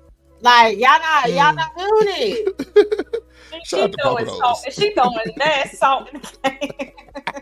So let me help you. Boy's not in. That's $23.99. Stop, bitch. Hey, Robbie, they getting a steak at Applebee's now. God damn it. One second, I'm trying to understand. So when you say roster, are you saying 10 or more, Miss Oshun, or are you talking about 1 or 2 dudes? Well, okay. So when I first heard of roster, right? My understanding of roster for a woman is you have more than one man at a time, period, at all times, that are looking to basically invest in you. Like they want to seriously be with you. It's a roster of men that are looking at you as a viable choice. However, nowadays, when I hear women saying I got a roster of dudes, it sounds more like what Drip Show said. You got a guy that's just giving you hair money, nail money, crab leg money, a little bit of this money, and then you kind of put it all together. And you might have one dude you might sleep with, or you might be doing it with multiple nowadays. But this is what roster looks like now. And essentially y'all saying that y'all can make these motherfuckers the Geisha of the United States. I need to understand how, why in the white world. It's like, what, how? I mean, not why, how. OnlyFans is taking over. And that's the show, folks. Y'all have a good day. OnlyFans is taking over the world. Women, intangible, untouchable. Y'all not now. You got to go to the internet. Pimp C said it. Ain't nobody want to touch no virtual woman unless they dad. They paying for toes, Chaos. They paying for toes. I'm telling you. Of a black man that's married paying for toes, you need to get your life examined. You might have to divorce. Bruh, it's a lot of niggas paying for toes. I say go out the streets and get your junk sucked. Anyway, I'm just keeping the bean with you, G. I got you. Hold on, but listen. Stuff. Listen, this is my personal opinion. I could be wrong.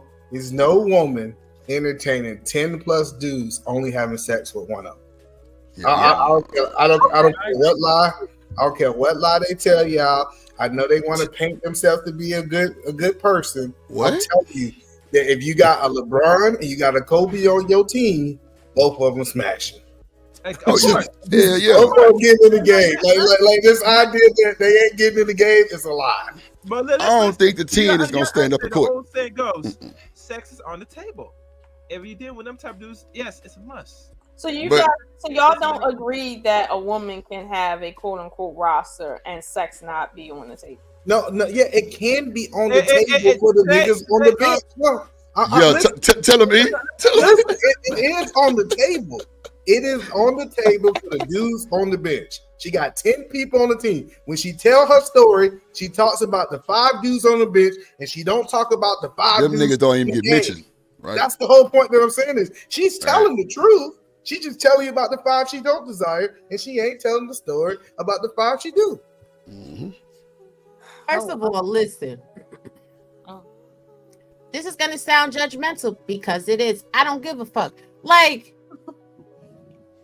how I don't understand how women be spreading themselves so thin.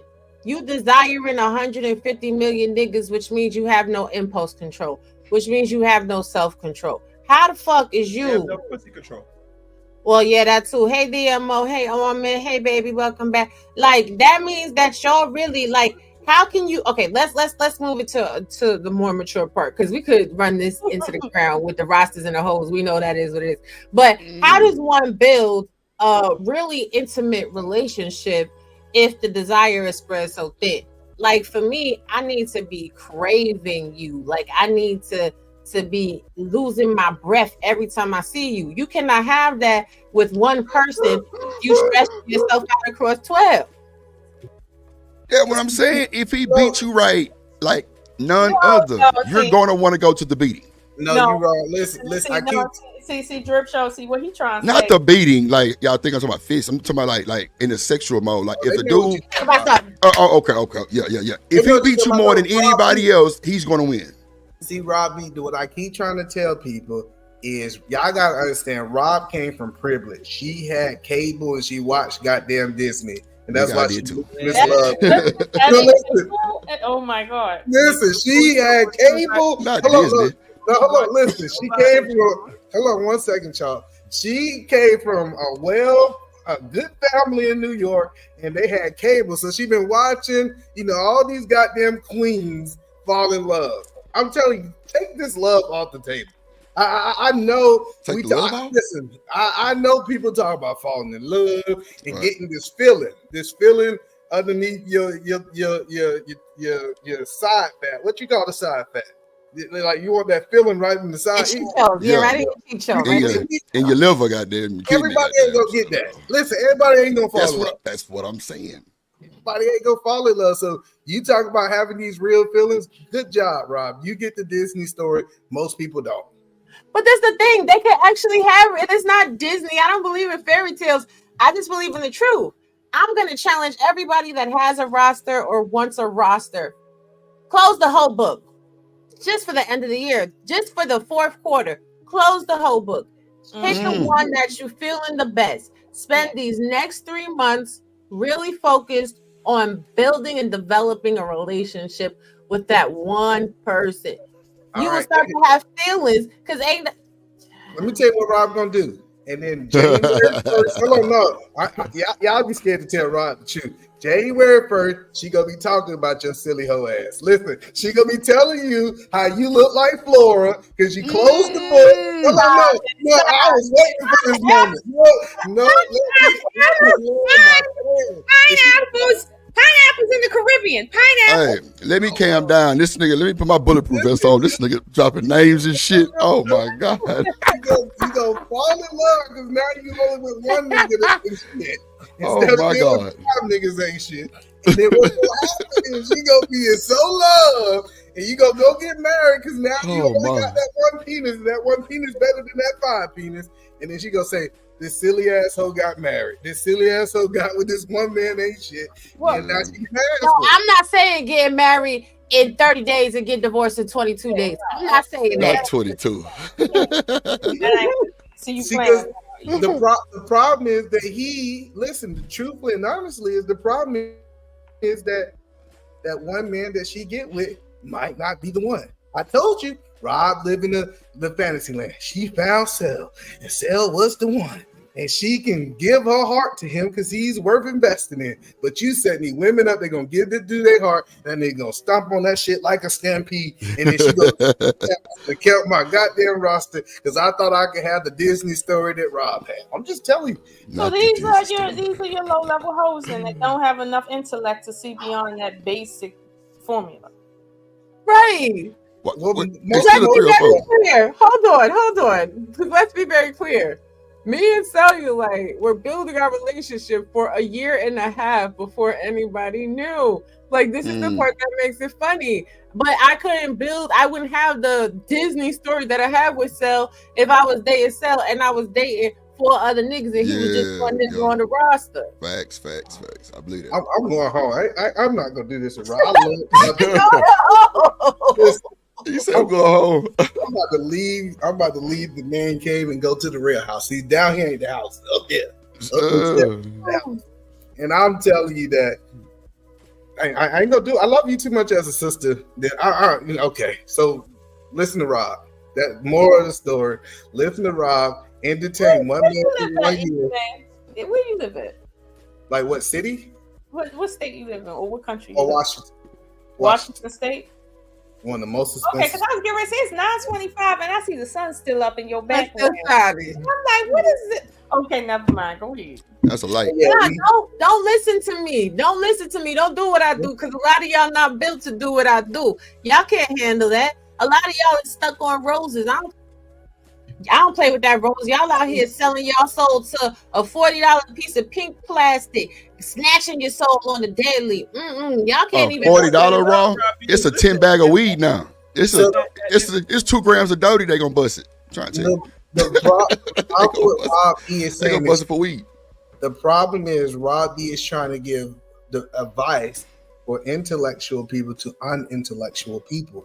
That they have it's certain people gonna be hoes. Like, I don't know why we keep trying. I always hear people trying to get rid of the hoes. Listen, the world need hoes. That's what the reason that these men ain't operating in a natural nature of just chaos is because of hoes. And I know the world it's for the hemisphere. The world doesn't need hoes. Yeah, it do. But hoes make certain aspects of our it make the world go round. Very satisfied, meaning this hoes, especially cheap hoes, right, are for men of a certain caliber. Women that are of a higher caliber, i.e., even wife material or even geisha material, okay, those type of men are in a very low abundance. So hoes don't want hoes. Those men that of means don't want or need or take care of or fund hoes. It's only the lower level men that be like, yo, I need a chick to be a hoe so I can get some.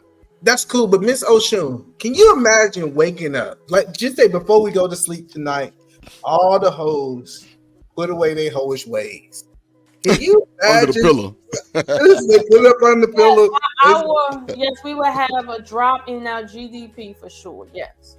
Listen, this world will be chaotic. Nigga be like, I can't. You telling me I can't spend $45 to get some ass now? I gotta be intellectual to talk to you. I'm shooting up Walmart. That nigga shooting up Walmart. I'm telling you, like he lost it. But see, this is where me and Raw kind of draw the line in the sand when it comes to some of this online rhetoric. Because in one instance, men are saying that, hey, the world needs hoes. While in the other instance, they're upset that there's too many hoes and they can't get their quote unquote wife. Like, you can't have it both ways. Now, you might can try, but you can't actually have it both ways. No. Because then when they get a wife, wait a minute, because then when they get a wife that know how to bust it wide open, throw that ass in a circle, fuck that, throw that ass in a circle, fuck that, throw that ass in a triangle type of shit. Then they be like, oh, you have 150,000 bodies, fuck that. If the bitch know how to be gobbling something up like Kobayashi, just like, oh my God, you're a hoe, but you love the hoes. Nah, Rob, we wouldn't give a damn how shit circle is an octagon and she throw that thing. If we fucking with her, I tell you, where I'm from, the niggas that in my main circle, not majority, minority, none of that crazy shit. My circle, niggas is we not I'm gonna doing be that. honest with you, that's what they might tell you, but behind closed doors, men are very sensitive and egotistical. When they see that you when they feel behind closed doors sexually, that you're more experienced than them or you're better than them at sex. Their ultimate mind goes to, oh, you a hoe, not that you have talent, you a hoe. And then they start saying, how many men you slept with? No. Let me tell you how it go, Miss Oshu. Let me tell you how it go. This is what it said to women. I have had several men get in their bag emotionally when they start seeing that, and then start basically being passive aggressive because they thinking, oh, somebody gotta be a hoe because they know how to kiss right. No, for me, if you telling me that you gonna do this and do that to me, I'm gonna be like, oh yeah. So how you gonna do that shit then? Like I'm fully engaged. I'm not finna fuck up conversation up and go, well, shit, that mean you got a bunch of bodies, huh? That shit don't even sound right. Let me tell you how what you saying is cap. If you got with a girl, if you got with a girl and you thought she was a nice girl, and then when you got her in private, she stood on her head and did something that you only see in a certain type of club, you gonna say, hold on, y'all, hold on. You're not gonna be like, oh shit, this. Nope. I'm not gonna say hold on, Miss Oshu. Miss Oshu, I'm not gonna say hold on. I'm gonna be like, damn. Thank you, Jesus. Do that shit again. I'm a Virgo. Like, I chase, but my dumb ass will flip it around and get chased. Like, cause it's just the whole mental for me. Like, nah, I'm telling you, I ain't that guy. I promise you that. And I'm not your YouTuber. I've only been streaming 6 months. So no, I don't care about none of that shit. I'm telling you. You might not be that guy, but I know hella men that if they think you a nice girl and then sexually you turn around and do some stuff that even the best strippers can only do, they gonna be like, yo, I know you a hoe. You ain't learned that because you just talented. Like, I'm not taking that from you, Miss Oshu, because there is that. But you talking to drip right now in this magnificent life that I'm living. I'm thugging, I'm chilling. I'm not doing none of that gay shit because that shit is not good for TV. Why would I sit there and let you bust that thing open and I'm looking like my nigga? I'm gonna ask you about a count. Do that shit again, goddamn. You bad. Do that shit again. I'm just letting them talk they talk so that some women can know, you know what I'm saying, there's hope in the streets. Don't let these niggas. We're gonna give you hope. Listen, I don't know about other dudes, but I have never said where you learned that at. I always be like, thank God she learned that. And how we supposed to verify that? How we supposed to verify what you just said? I don't know, but take it to the bank. Take it to the bank, E. I ain't never asked no shit like that. I swear, like, I don't care where you learned it. I ain't never asked no shit like that you learned it. And I'm happy you doing it on me. Like, I don't have this where you learned it at that I want to go and investigate. I don't go to Rob B house and eat her neck bones and say where she got the cow from. Come on now. She prepared this amazing meal for me. And I'm happy about it. I don't care where the cow came from and what cow was, what it fed. No, I don't care about all that. So I don't think most dudes care about it. I think it's a talking point on YouTube that dudes say they care where you learned it at. And did you do this and that? That's crazy. No, I seen that before YouTube. So that's how I know. I was before YouTube was a thing, when Facebook was still a new thing, okay? I was dealing with grown men on that shit. So don't blame social. Oh, wait. So go ahead and give us your background then, Miss Oshu. Should we call you Miss Oshu or Miss Oshu if you're nasty? No. Let us know. We need to know these things. We need to know. The name is enunciated in many ways, but you can say Oshun. Right? You can just say Oshun. But I'm telling you right now, as much as men say, oh, I'm not that guy, I don't get mad because my girl know how to do certain things. No, but behind closed doors, it be in their mind like, yo, she done sucked off 50,000 men. Her body count. She lying about her body count. That's because them niggas they ain't out there. See, they ain't having a box, man. I'm telling you, it's like once you done had a certain amount of sex, possibly you'll understand that you think everybody done did it. Like, you don't think that you're going to get this version and that she ain't never been touched before? No, it ain't even that. It's just the men, when they get a certain image of you in your mind, like, if, let's suppose, like, we seen Raw B, and we like, Raw B's a nice woman. She met her high school sweetheart. They got married, fell in love. They something happened. She got the next guy, and she's just a wholesome woman. And then you find, and then the next guy finds out, Raw B know how to do a helicopter. Bro B does not know Bro B does not know how to do a helicopter. Bro B is the most innocent thing. I am bland, honey. I'm bland. I'm ugly. You know what I'm saying? I don't got it. I don't got it. Don't get in that room and be no goddamn starfish. You better not. Listen, no. Listen. Better not lay out, goddamn. I'm just saying, I've heard some things about some very menial things, in my opinion, too. It ain't even been no extra stuff. Sometimes people are like, I forgot the word, but they're just hypersensitive to these things, and it ruins relationships. So when you talk about hoism and men separating the two, I'm gonna be honest with you, it's not just rhetoric online. It is translating into real life. Shun, that's the point that I'm telling you. That guy really didn't want to get married. He was trying to find a way to discount that woman so he can move on. See, I think what we don't talk about is men insecurity of moving to a long-term relationship. That's a real thing. And so when he's discounting this woman because she did something, it got nothing to do with the woman. He just really have to find a reason in her why he don't want to move on. He got nothing to do with her doing that helicopter. That helicopter ain't got nothing to do with it. Yeah, he might get insecure after that helicopter though. See, I mean, so Miss Oshu, like how you were saying, that shit could possibly happen. It's just we be putting that not we, but I ain't gonna say y'all because I don't want to think I'm trying to say, but y'all be putting them YouTube words on that shit like 39%.2. They gave niggas PPP loans. Numbers lie. Stop the number thing. In your section, who you with?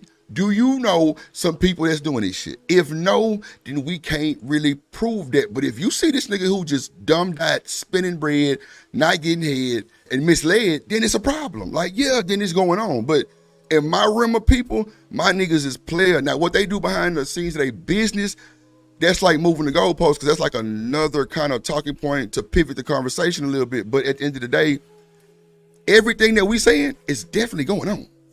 Like, if it wouldn't, the conversations wouldn't be had. You see what I'm saying? Like, all this shit is going on everywhere. Yo, your point, Rob B point, Chaos point, Edie Man point, everybody points make sense. It's just that type of person. Like, I would never expect this oil tycoon guy to be picking these ragged ass strippers up, the same ones every third Thursday of the month and dropping 70,000. But see, the oil tycoon, he has a kink. That's different. Well, yeah, but they hoes. Wait, they could be virgins for all we know. He has a kink. Shoot. Now, see, you moving the goalpost again. No. They freaky. They know how to do dominatrix. Yeah, they freaky, but they could be They could be virgins. They could be. Let's not take that away from. Because there's a lot of virgins out here that ain't giving it up. Okay. Okay. I want to go. No, I'm not a fan of strip clubs, but I want to go to the strip club that got all the virgins. I want y'all to find the virgins at the strip club because these are strippers, right? Duck goose, goddamn. Well, and that's the thing. Sometimes people who have not been, you know what I mean, out there can be involved in these industries. However. There's a difference between that type of person and someone who is literally purporting themselves as someone who has a roster of men, especially married men, and then claiming that they are of high value to men, like too, right? And then it's like, you know, they have these little habits that they have. For instance, like to say you have to make a certain amount of money to, you know, dig in my vagina. Of course, I'm not giving it away, but you got to make enough money to get in my vagina. You're still giving it away. These are little. Wait a minute. Did you say that hold on? Did you say they still giving it away? They still giving it away. Yes. Come on now. All them niggas. Check this out. If y'all think a nigga like LeBron James is paying every time, y'all are smoking dope. That nigga getting free pussy. It's for the whole get the gotcha moment. Come on now, we know that's why they're doing it. It's called pro bono. It's called pro bono. Man, Rob B and Miss Osha, y'all sound like y'all got knowledge in the game. Y'all not finna tell me this ain't going on now. Come on now. I know, but it's called pro bono. Okay. I know Miss Osha was full of crap when she talked about she a hoe, but she a virgin. No, see, I'm repeating some of the rhetoric Miss me with the rhetoric. I don't understand that language. Well, that's me what no I mean. speak rhetoric. No, everybody that knows me, I have 3 children. Okay, 4 of my children are grown. So, like, listen, no, I'm not a virgin. I ain't purporting to be. I don't feel like virginity is something that should represent anything. Honestly, like a virgin is essentially what an unexperienced person is. But at the end of the day, it's not me. Nowadays, because of this whole manosphere red pill space, people have now replaced the virgin. Remember when they used to have a sign called "Virgin isn't a dirty word"? Now it's kind of going backwards, and it's like now men are like, "Are you a virgin? How many bodies do you have?" Now everybody wants to act like they're a virgin, and it's like at the end of the day, virginity only makes sense in a culture where there's not DNA tests. It only makes sense in a culture where your virginity is what someone's buying. If they're not buying your virginity means nothing in a culture like ours. So for us to act like we're traditional because, you know what I mean, we keep, going around saying we virgins or actually being virgins, it doesn't make sense to the reality that we actually live. It just don't. Miss O'Shoe. I don't know. Hold on, E, 1 second. Miss O'Shoe, I ain't gonna even lie to you. If you over 40 and you tell me you're a virgin, that's my red flag. I ain't gonna lie to you. I'm gone. Mm-hmm. That's scary. I wouldn't even want to. I would be so more of like, what's wrong with them? Would 30 be an issue for you? 30-year-old virgin? Man, that would raise it. It would raise it, but what color? I don't know. But I would be nervous of like, what's wrong with you? Like, I know about it. Hello, Drip. I'm not trying to say nothing. Virgins. No, I know virgins is ugly, and they virgins because no nigga don't want to touch them, right? I get that, bro. But they can pay for a nigga too, though. But you telling me you bad? You coming up here looking like you a snack, and ain't no nigga on earth had a chance to taste the snack. Yeah, nigga, I got red flags. You got them letters. You got them letters straight up. You got to go. Well, that's not true because I have. Well, it may not be, but I'm just talking shit. Go ahead. I got little sisters. They're twins. They're still virgins. They're like 34 years old, and they're not fake virgins that have played one time at band camp, and then they try to act that for nothing. They are actual. Never been touched. Like, come on. Yeah, I get it. I get it. So it's like they shelter. No, they're super religious. Like my family's super Christian. Now, I'm a Christian too, Robbie. Shit, to first communion, all that type of shit. But I know you be sinning. Well, so like, are they like desiring to get married, or they just want to be like nuns? Well. One of my sisters, she kind of wants to be a nun, and they're kind of both on some real like devoted to the Lord stuff. There, but that's a red flag to men. Bro, because I'm a Christian, bro. Straight up, that's a red flag. You devoted to the Lord, and you see this? Do you see Grandpa this? was a deacon. I'm talking about Sunday school. Men don't want no virgins. I keep telling you, men don't want no virgins. But see, y'all can't keep talking about women that got bodies on them, and you making having a body such a bad thing, right? No, I never said that. I never said that about a body. If you don't got a body, or something wrong with you. Well, I mean, if you 40, ask Sale, since that's your man, and you gonna trust what he say, right? Ask Sale if he ran into a 40-year-old virgin that's bad, or an emulation of you. What is he gonna tell her, or what is he gonna ask for? Paperwork, goddamn it! I'm telling you, don't work. There's no way that hell no.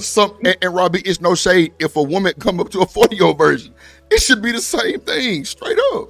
No shit, that is a beautiful thing. Like, oh my God, that is, you saved yourself, and I get to be the first one to experience the rainbow. That's the point that I'm telling you. Like, I'm to see Oshun is talking about the rest of the YouTube who got a problem with hoes, quote unquote. I'm telling you, men as a whole typically don't have a problem with hoes. They got their girl being a hoe. So come on. No, they don't. Yeah, okay. All right. So they've been lying to me. You marry a hoe? They lie. Listen, I'm telling you. Marrying a hoe. I'm telling you that a lot of dudes got a lot of they got a lot of retired hoes. That's what I'm telling you. And they don't want to see it. They gotta get on YouTube. they gotta put on the front that they got this Christian woman, but they won't listen. You know. Let me tell you the signs. I'm about to put y'all on. Let me tell you how I know a dude got a hoe. He don't post no pictures with his woman. He'll never have a video with his woman. This woman is a secret. I promise you, like for these men. Hey, that social media, that I ain't gonna lie, that will tell it out. You're right. These men got the best women in the world, and she a goddamn secret. Tell me what happened. Hold on. I've been seeing a lot. Oh, you saying Uncle Shannon? You saying Uncle Shannon is a hoe because he don't want y'all to know whose cheeks he was clapping? No. Uncle Shannon on the down low. That's what the ain't going Oh, no. Keep in mind, I've been seeing men on social media. I don't know what Sand Shark got going on. That's I've crazy. been seeing men on social media posting pictures of themselves with their hands around that girl ass while she doing all sorts of shit. Look at this dude. What's wrong with that? Okay, if your girl got more twerk videos than she got pictures and video with you, and you on there with her in a whole stripper outfit, and you kind of like basically in this position where it's like you want men to see that she's I'm her pimp. I'm her pimp. And she your girl? No, that's one of my hoes. I'm her pimp. No. Wait. That's what's going on. That's what's going on right there. I gotta say this. Listen. That's what's going on. Listen, the reason we don't see pictures of a lot of dudes' wife is because they hoes in witness protection. They don't want none of their victims to see who they with. See, like me, you see who I am. I show my wife. The reason I show my wife is because I'm proud of her. I don't care. It's nothing a nigga can come to me and say about my wife that I'm gonna be like, nah, that ain't my baby. I'm like, that's my baby. That's my baby. Whatever she did, we claimed it. We gonna claim it. And that's like you and Sale. When y'all get on here, y'all, hey baby, hey boo, what? Them motherfuckers get the raging in the chat. They mad, they upset. Niggas not doing that. They not finna hey boo, hey you're on the podcast. They gonna be like, and like I said, the weather in Houston is y'all got a good man. You can feel that shit through a nigga monitor. Goddamn, that's real shit. These niggas not doing that. Who hide great women? No, I promise you. Really think about what I'm saying. Who is the people that hide their women? They don't show their women. Like you got it be for different reasons though. At least that's some bullshit. Since they don't want to post that picture and somebody be like, oh shit, you like me. Her? I remember her from back in the day. Come on now. Back in the day.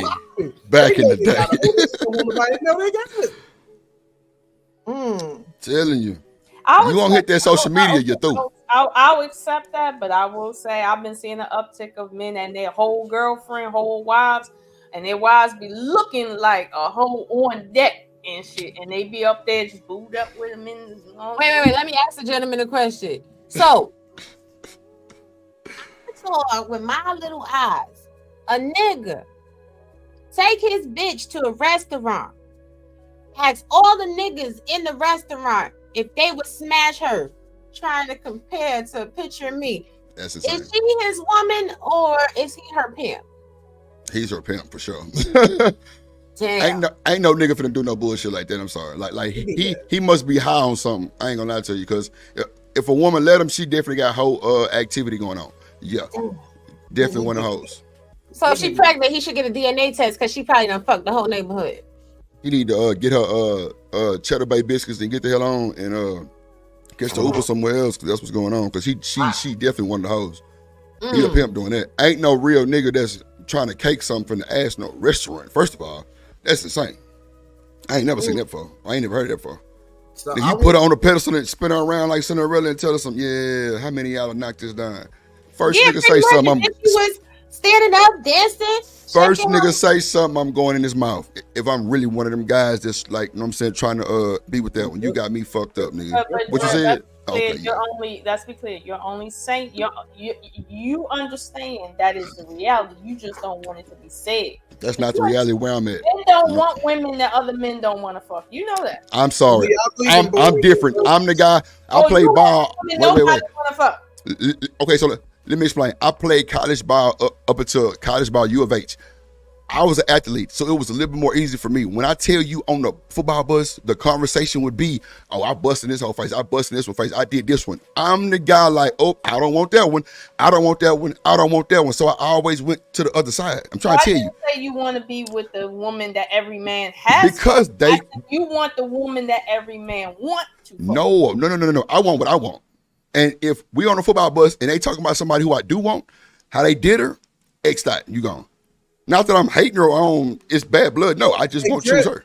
But you made my point earlier. You want to hold it. Yeah, you can't make me change my mind. I'm not on this shit that these niggas on YouTube. I'm not. That ain't me. No. I told y'all what men want. And I come from a single mom. You know how these niggas talk about that bullshit. And I ain't never struggled. Mama bossed up. Yeah. Come on. Anyway, what you say, Edie, man? The point that I'll tell you is men want a secret hoe. They want a hoe that nobody knows is a hoe. Yeah. I get what y'all saying, because if this the case, it's a whole bunch of women sitting around doing nothing, keeping their box to themselves. You know what? Men stay as far away from them as they possibly can. That's just listen. Y'all want to know something? Y'all want to hear something? I got to remind y'all real quick. Some hoes in this house. There's some hoes in this house. There's some hoes in this hoes in this hoes in this hoes in this. What the dollars at? What the hoes that are working out? What the hoes that are making out? What the hoes that are working out? What the hoes that are making out? Where your money at?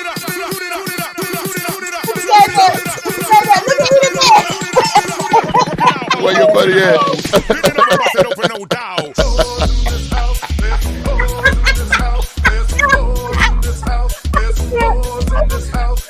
All right, I'm gonna stop. I see that nigga, he crazy, boy. Yeah, man. Robbie, that was a good one. Oh my God. Tell you, like, this idea, nobody want to hold. But okay. Well, I guess I don't know. Maybe I'm just old and I'm being schooled right now. Y'all want secret hoes, right? We want secret hoes. Listen. The good thing about being married. So what Robbie said earlier about people need to shut up and be hoes and just be quiet hoes. That was right? That's right. Listen. Right. See, the good thing about me, Miss O'Shea, I plan on being married for the rest forever. So I ain't got no reason to manipulate somebody to believe this blah blah blah about me.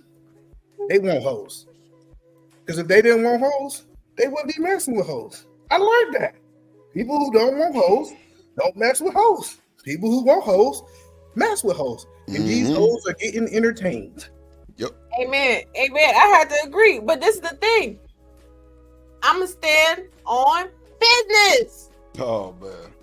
Be a lady in the street and be a freak in the sheets. Y'all better start being hoes in that damn bedroom. I don't give a shit if you're prim and proper and prude and whatever everywhere else. In that bedroom, you better put it down. You better. So that's the point. What is she describing? A secret hoe.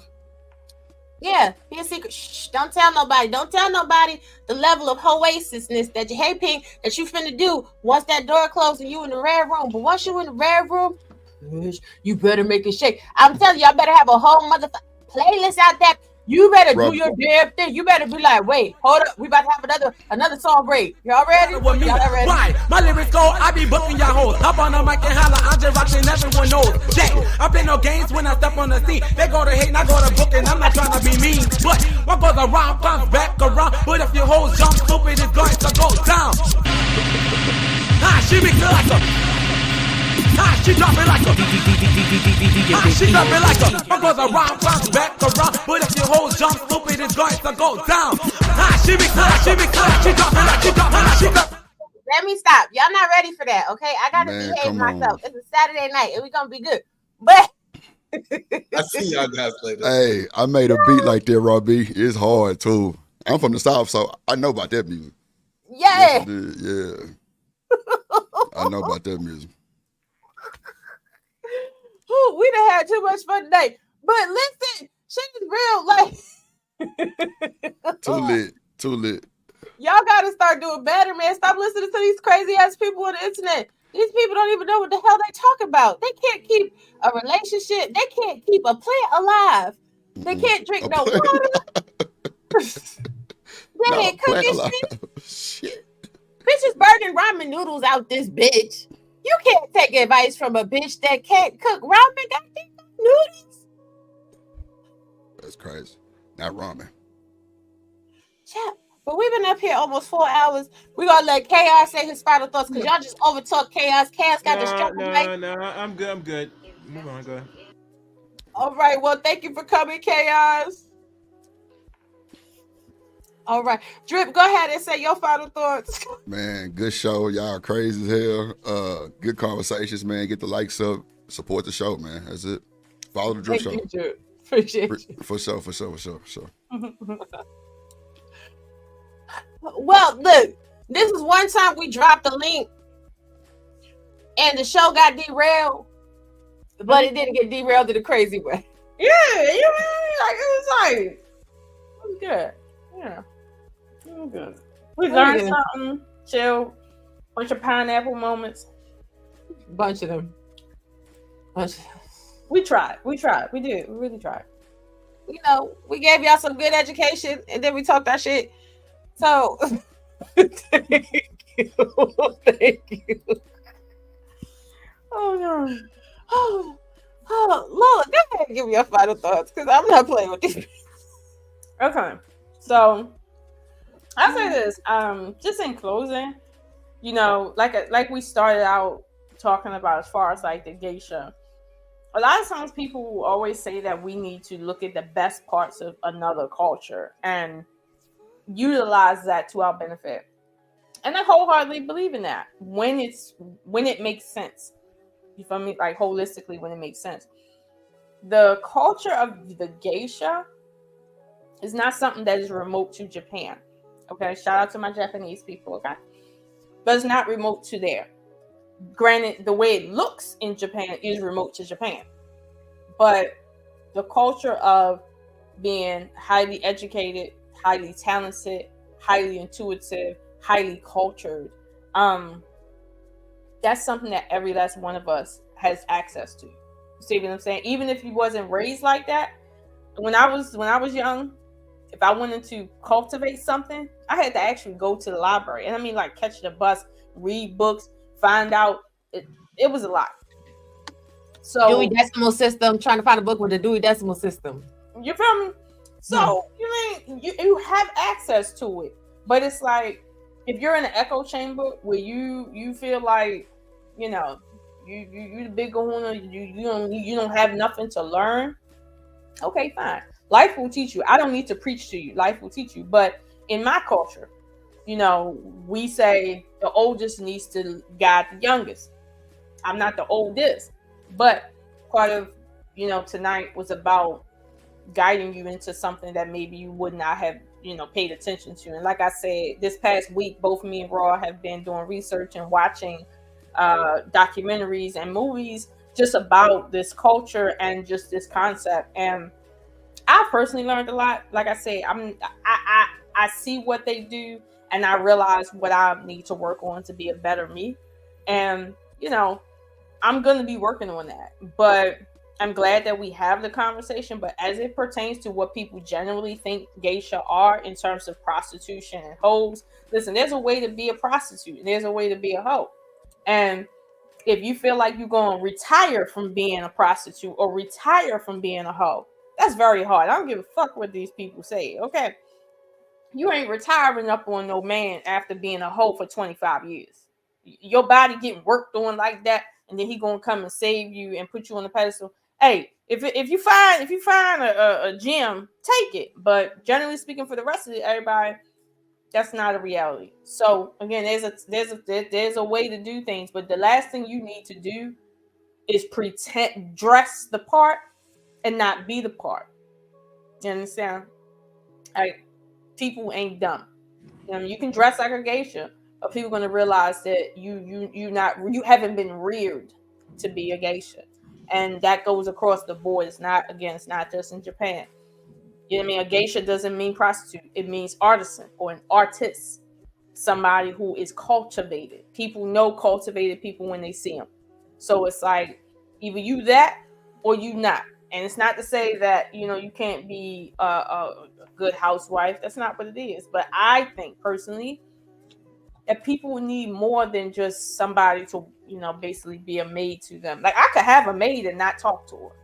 But do I want a maid as my mate where I don't talk to them? We just have an agreement where you do housework and I go out and make money. I need more than that. I'm not an animal. I don't need food, clothing, and shelter. Yeah, I don't just need that. I need more than that to feel like my life is meaningful and that it means something. So, you know, I'm glad that we have this conversation. I hope that we do expound on it more.